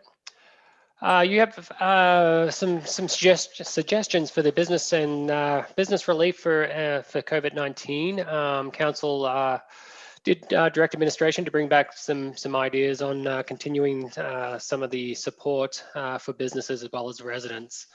In 2020, the town undertook the following measures. We ceased property tax penalties until December 31st, 2020, and we ceased penalties on overdue accounts by application there. So tonight we're seeking further direction on support into the 2021 year, and further correspondence from Minister McIver was attached here, which states that municipalities are encouraged to continue to be part of the solution for economic recovery. Under utilities, we do have that new utility bylaw 1250.20, and that states the 5% penalty on monthly balances that are not paid by the 15th of the month. In 2020, we had applications for around 106 accounts to take advantage of the utility deferral of the penalties. And then once again, if council directs us this evening, if they want to entertain that again, that we would ask for that on a application basis. Tax penalties, as previously mentioned, tax bills go out in May with a due date of June 30th. If balances aren't paid, 1.5% penalty per month is applied. In 2020, the town received 96% of all taxes levied, and that percentage was in line with previous years of collection. The town issues business licenses in January with the due date of the end of January. Penalties are applied in February for any unpaid accounts. However, in practice, this hasn't been practiced in the previous years. Administration was doing the collection efforts on there, but definitely there was no penalties were applied to the business licenses there. The town has approximately received 12.9% of all business licenses, including non-residential business licenses as well. So tonight, if council wishes to support local businesses that are being forced to close by the provincial government, administration is recommending an application process to determine eligibility. This was just kind of a brainstorming kind of session on how to do that. And so we propose that if the business has been closed for 2 or more months, the business license are paid and prior years are in good standing, and we would prorate the amount of the business license for the amount of months that they were closed, and we'd just get the CAO to sign off on that. We would restrict the credit if council wishes to apply the credit just to residents in the town of Blackfalds. Businesses operating outside of the town would be excluded from the credit.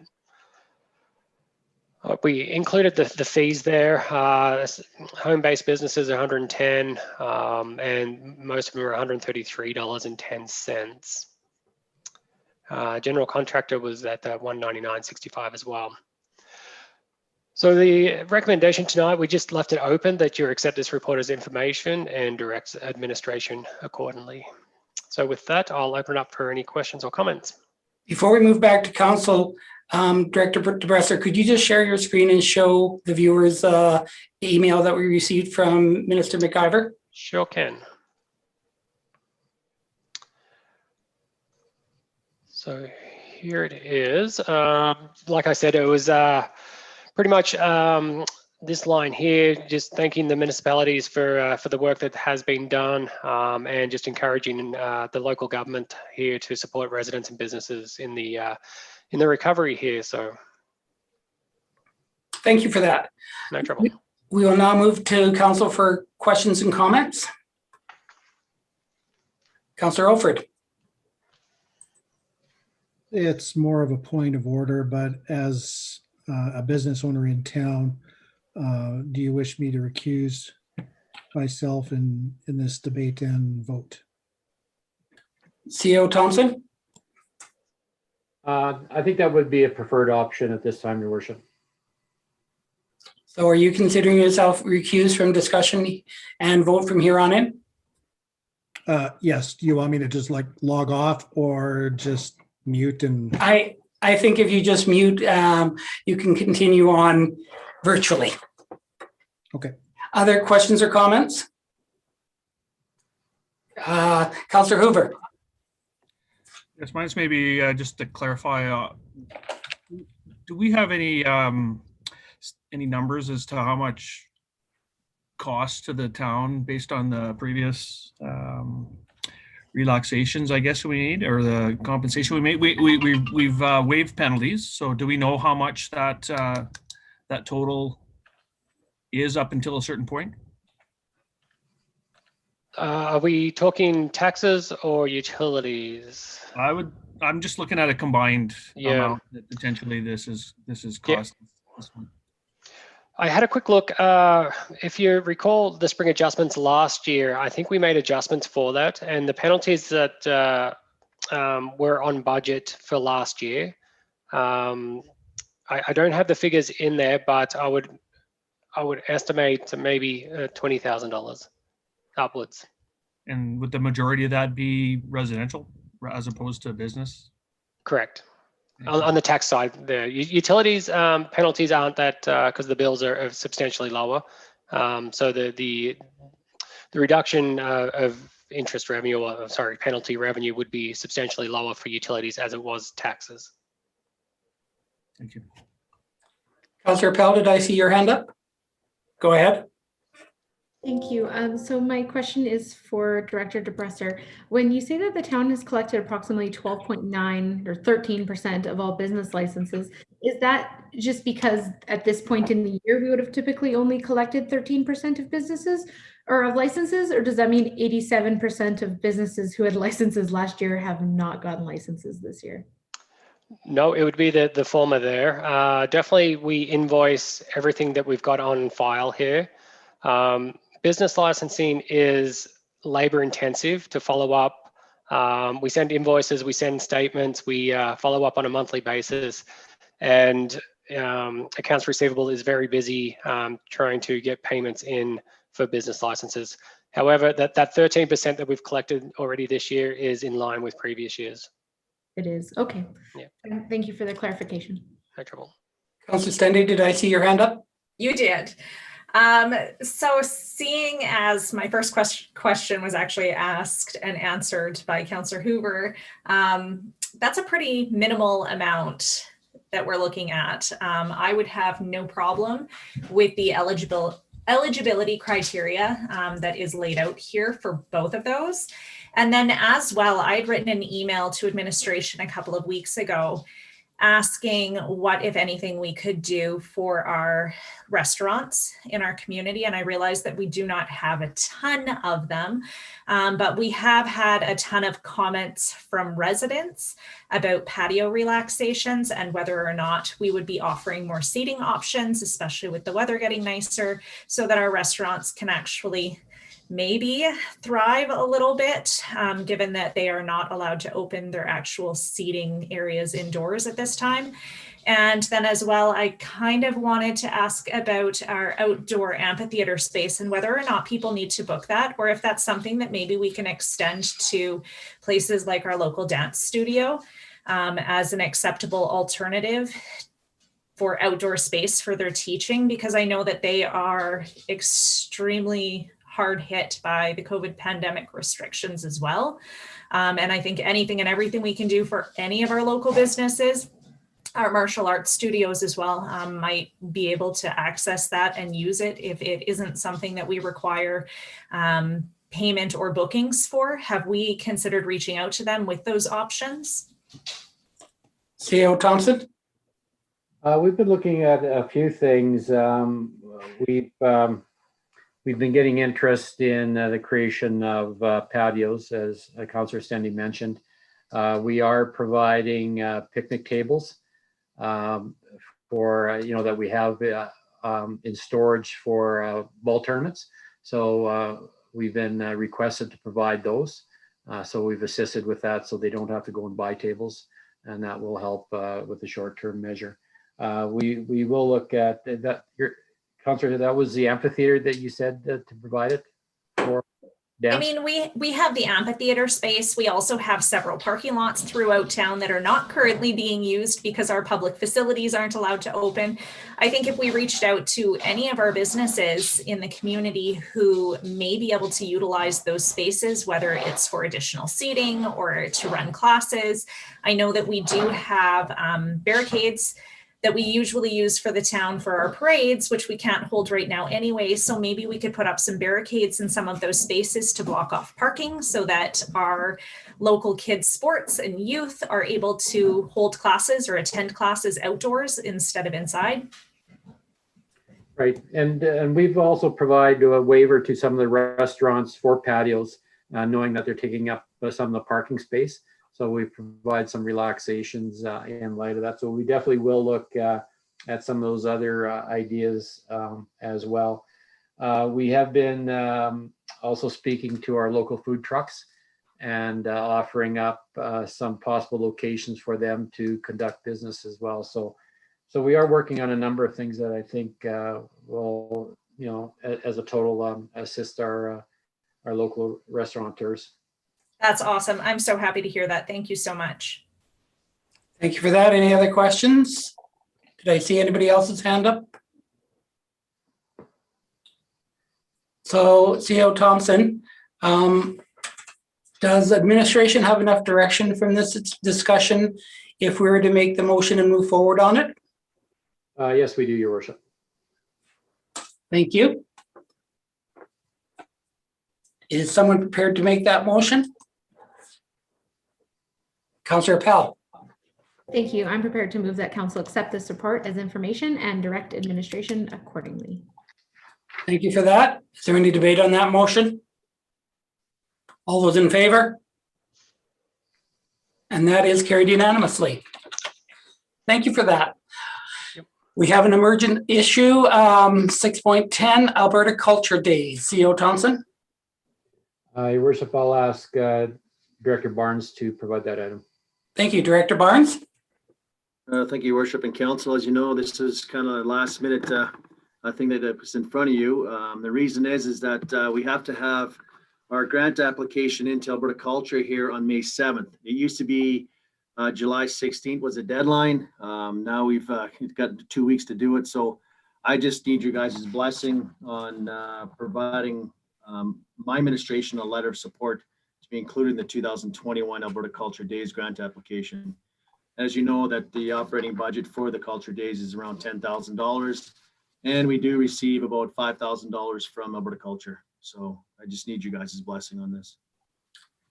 Is this the same letter that council supplied last year, or the same general letter that the council supplied? The general letter that you signed last year too, yes. Thank you. Questions from council? Not seeing any. Does Deputy Mayor? I'll move that council provide a letter of support to be included in the 2021 Alberta Cultural Days grant application. Thank you for that. Debate on that motion? All in favor? And that is carried unanimously. Tonight we have no action correspondence. We will move on to the information items, 8.1 to 8.4. First item is Eagle Builder Center project update. Director Barnes. Yes, as everyone's seen it, it's going up very quickly. Just so you know, it's been 10 months in construction that we're nearing 2/3 completion. So we're almost there. We've been building for 10 months. We got 4 more months to get it completed. I did talk to Delnor today, and they said that September 2nd is no problem to meet. So that's good news. I'm glad to hear that completion is going to be at the end of August. What's happening right now is all the concrete's being poured on the second level of the concourse. It's done. Framing is done at this time. The first level will have concrete pours for the next 3 weeks, which the dressing rooms, lobby area, and the library will be completed. We're still on budget, of course. It's a good budget. They're happy with that, so I think we'll be on budget right till the end of August. So everything's looking good. I can't wait for another tour here, probably the end of May or the first week of June for you. Thank you very much. Are there any questions from council? Not seeing any. Moving on to 8.2, the Bolt KPI report. CEO Thompson, who did Director Warren wish to talk on this, or? Yes, Your Worship. Director Warren will provide that report. Thank you. Director Warren? Thank you, Worship Council. So in front of you tonight is the March 2021 numbers, and they've been increased up to 299 riders. So that's a good sign here for transit. So with that, I'd open up to any questions. Thank you. Councillor, are there any questions?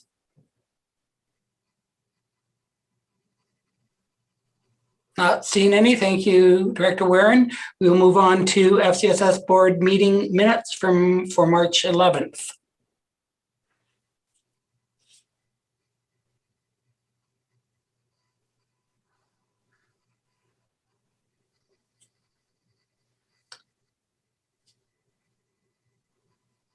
Not seeing any questions. 8.4 Red Deer River Municipal Users Group newsletter for April 2021.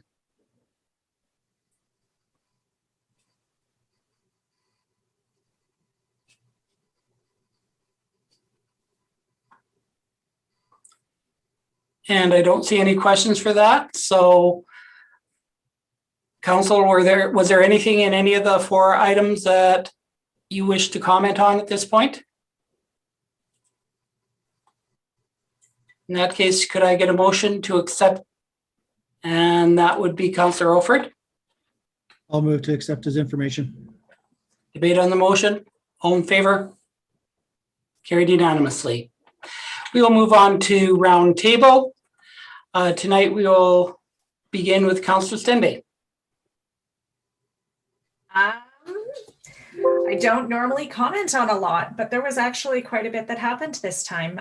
First up, I want to thank Habitat for Humanity Red Deer for inviting us to be part of the build here in Blackfalds. It was fantastic. It was amazing to listen to them speak about the process being undertaken to house 4 different families here in Blackfalds. And I couldn't be prouder of the fact that they chose Blackfalds as home. So welcome to all 4 of our families who are moving in relatively soon. The build is coming along really quickly. On April 8th, I was also able to attend my first Restorative Justice Advisory Council meeting, which was also amazing. It is a group of fantastic people with all kinds of different backgrounds, from policing to social work to nursing and healthcare. And I think that they have the potential to do amazing things for our community and communities surrounding us, potentially in regards to our youth and the youth that are maybe facing some troubles in our community or have family troubles at home that have resulted in them getting into a little bit of trouble with the law. And it is a great opportunity for them to maybe avoid the court process, and it saves our community a ton of money on those court processes in the long run as well. And then I was also able to attend on April 15th, the Brownlee Spring Synergy Gathering, which was an amazing group of women in leadership. And we got to listen to Jan, who is an amazing speaker and was the former Edmonton mayor. And she spoke about her hardships in running for council the very first time, and all of the things that she faced being a woman in politics. And I thought that it was rather well done. And I would like to thank Brownlee for the invitation to that event. As well, I think that some of the information that I learned will bleed over into our Women and Minorities in Politics Committee. So I think it was timely, and I appreciated being able to attend. Thank you for that. We will move on to Councillor Taylor.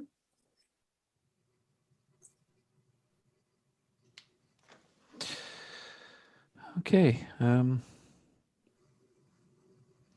So pretty straightforward. Municipal planning, council meeting, Lacombe Foundation meeting. Just one, there we go. Okay, go ahead. Your report wasn't up on the screen yet. Okay. I'm just using mine that I sent in. So yeah, pretty straightforward. Municipal planning meeting.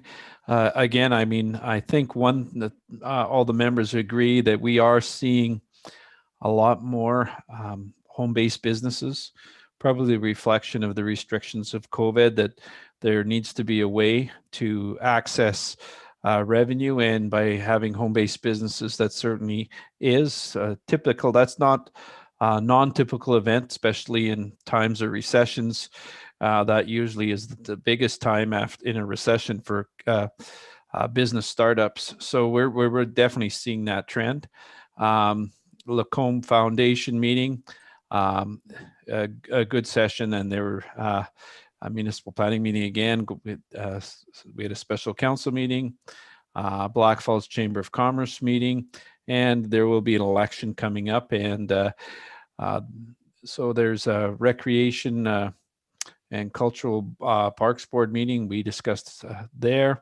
Some of the comments also, just to enhance on what Councillor Stende about the restorative justice meeting, it was really good as some of the information that there's advocates, some of the people who are advocates, they have to have 32 modules that they complete. Oh, just wait, I think this is the wrong one. So anyway, I apologize, that's from our other one. But there was cost savings that we had talked about was the court costs. There's an enormous amount of savings that potentially exists through the restorative justice. There isn't an enormous amount of funding yet that follows those savings, whether it's federally or provincially. So there's an area to lobby. Currently, it is basically in its infancy in starting out. The range of the youth that they'll be dealing with initially, but they hope to move to ages of 25 and even beyond that, because the idea of restorative justice is that the person who commits a crime has to meet with the person or the harm that they reconcile what they have done, and there's a process. It is I think probably one of the most beneficial programs right now, considering that the federal government seems to be lessening laws and having inadequacies to dealing with crime. And this potentially has the biggest potential to make an impact on society. So I think that's really good. And again, we went through the virtual meeting with Mr. Calkins and our standing committee. So that's everything. Thank you. Councillor Olford?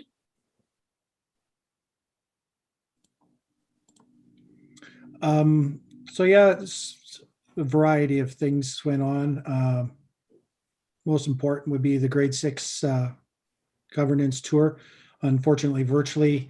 I have participated with this in the past where they've come in, and it's a much more robust conversation with them.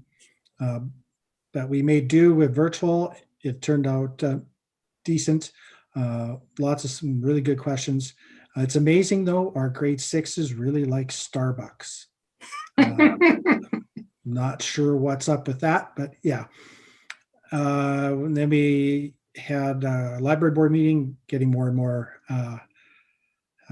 excited and anticipating the new library. On the PRL side of things, which is the Parkland Regional Library, which our library is a part of, they managed to get some, it's not necessarily funding, but TELUS has donated a bunch of hubs for the board to spread around to the library so that patrons can rent them. And these are data hubs so that you can access the internet. So you can take them out for a week and get internet access. So those will be floating around. There'll be some, probably some literature out on them in the near future. So that's a very cool and interesting innovation for libraries. And yeah, that about covers the highlights. Thank you very much. Councillor Hoover.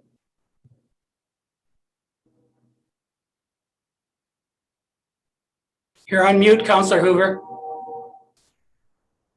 Sorry about that. Similar to what Councillor Stende emphasized, the team build with Habitat for Humanity, quite enjoyed that, and was excited to take part in that. I've been invited to come back at a couple other different stages in the finishing stage, and I look forward to any opportunity to see this move along and invite and welcome these new families to our town.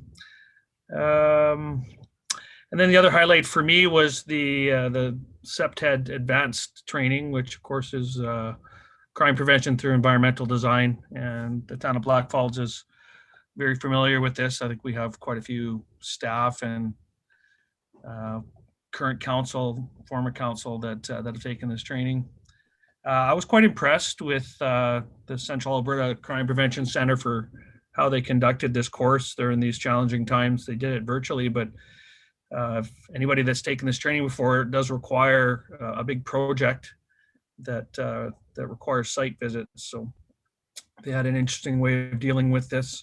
We were looking at a repurposing of one of the larger rec facilities and parks areas in Red Deer for a warming center and a MATS program.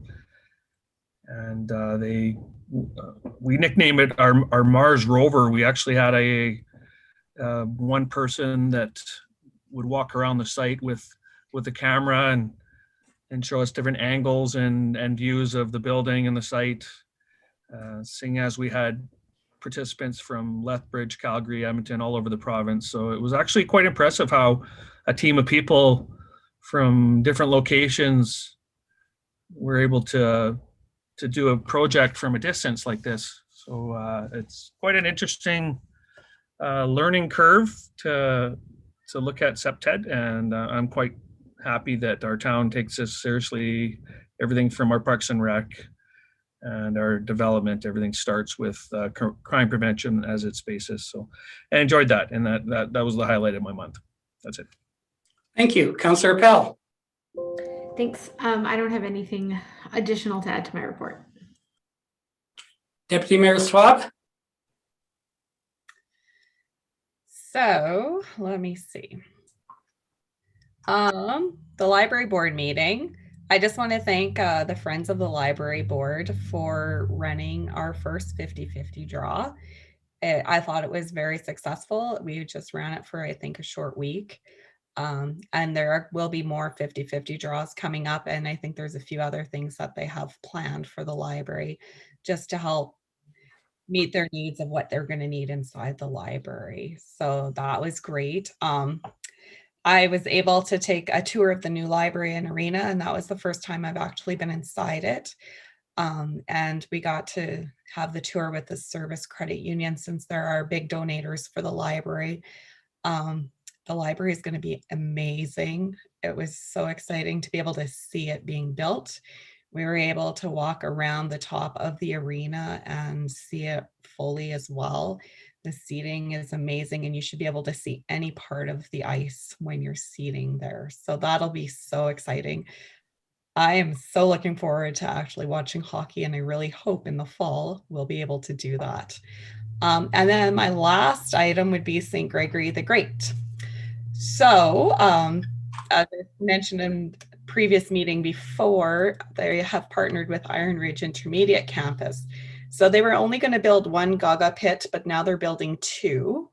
And they're also going to build two long jump pits because they don't have anything over there for track and field. So those are going to be happening hopefully this spring as well. So that'll be really exciting for both schools. And then St. Greg's has pre-registration for all the people who are coming back in the fall.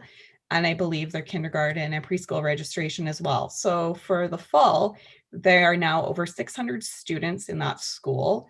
And I'm not sure when they're open up registration to all new people coming in the springtime or in the summer. And they've requested portables from the government that will get put on the basketball courts. I don't know if they're only allowed one or two. They don't have a lot of room for portables. And the provincial government at the time of the meeting has not responded to the Catholic school division to let us know if there will be a portable this year or not. So Red Deer Catholic School Board has us on their #1 priority for an elementary school out here, hopefully built within the next 3 years if the provincial government will allow it. And that's pretty much it for my report. Thank you for that, Deputy Mayor Schwab. For myself, it's actually been a busy month. The highlights included the Blackfalds Health Attraction and Retention Committee meeting. We are continuing to work hard to attract health professionals to our community. On March 19th, I put this in because I was excited that I qualified for my first vaccination, but even more excited that this has been rolled out to more persons and available to more age groups. On a meeting with the Central Alberta Caucus, one of the mayors put forward the statement that he's telling his residents, a very good statement, and he's encouraging everybody to be part of the solution and not the problem, and to become vaccinated. On the 22nd, I also worked with Councillor Olford in the grade 6 class presentation of municipal governance, and I'd like to thank administration for their participation in that activity as well. Celebration of World Water Day, source water film from the Rivershed Alliance. And on the 23rd, there was an Alberta Emergency Management Summit. On both 23rd and 24th, a lot of good information was shared and received. On March 25th, I echo the others who attended the Humanity Team Build with staff and council. Really excited about the progress and hope that they are going to be able to have their new residents soon. Habitat would love to have your group volunteer for a day. If you would like further information, feel free to contact either Habitat or any of the members on your council. Water Commission meetings on March 29th. On April 6th, there was a very interesting meeting on digital health and how it is moving forward in Alberta. That was followed by a phone meeting with Minister McIver, Dina Henshaw, and Deputy Minister McCready on COVID rollouts. On April 7th, I was very excited with a tour of the Eagle Centre with a service announcing their sponsorship and the naming of our new library as a Service Credit Union Public Library. Once again, we need to thank Service for stepping up and their tremendous support for our community. On April the 13th, I was privileged to be part of and able to present the volunteer awards in our outdoor ceremony. I'd like to congratulate all our nominees and recipients, and we look forward to being able to recognize you in the future at an event that has more than 10 persons in attendance.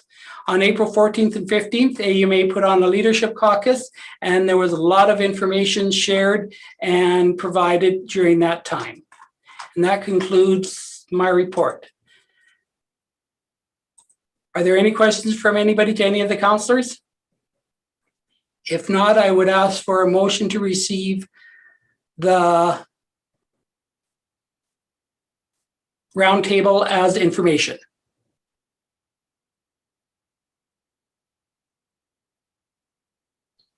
Deputy Mayor? I'll move to accept the roundtable discussion as information. Thank you. Debate on that motion. All in favor? And that is carried unanimously. Moving down to the adoption of the minutes. 10.1, regular council meeting, April 13th. Any errors or omissions?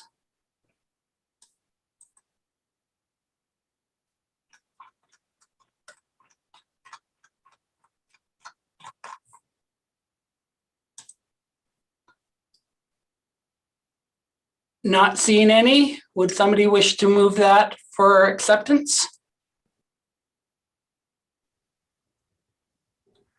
Councillor Hoover? I'll move to accept April 13th minutes as presented. Thank you. Debate on that motion. All in favor? And that is carried unanimously.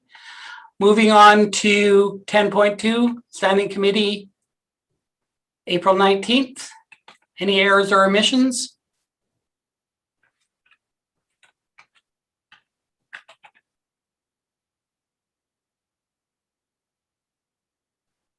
Not seeing any. Would somebody like to make a motion? Councillor Appel? Thank you. Just a quick comment before I make the motion. I did notice that they were updated to show that the meetings were actually held virtually, so I appreciate that. And I move that the meetings be approved as, or the minutes, sorry, be approved as presented. Thank you for that. Debate on the motion. All those in favor? And that is carried unanimously. We have one notice of motion, and I would ask Councillor Taylor to present that. Sure. I would like to move that administration develop a data or information policy that will be utilized to qualify data utilizing relevant criteria, and that this policy be brought before council for review and consideration. Thank you for that. No debate or motion is necessary for acceptance of that notice of motion. That will be brought forward at our next regular council meeting. At this point, we'll move on to good of the council. I believe CEO Thompson has something that he wishes to bring forward. You're on mute. Thank you. Yesterday, we were notified that there's a WCB Day of Morning Tribute for April 28th, being tomorrow. So we do normally participate with the lowering of flags, and we'll be doing so tomorrow, and also putting a tribute on the town's Facebook. Thank you for that. Anybody else on council have anything for good of the council?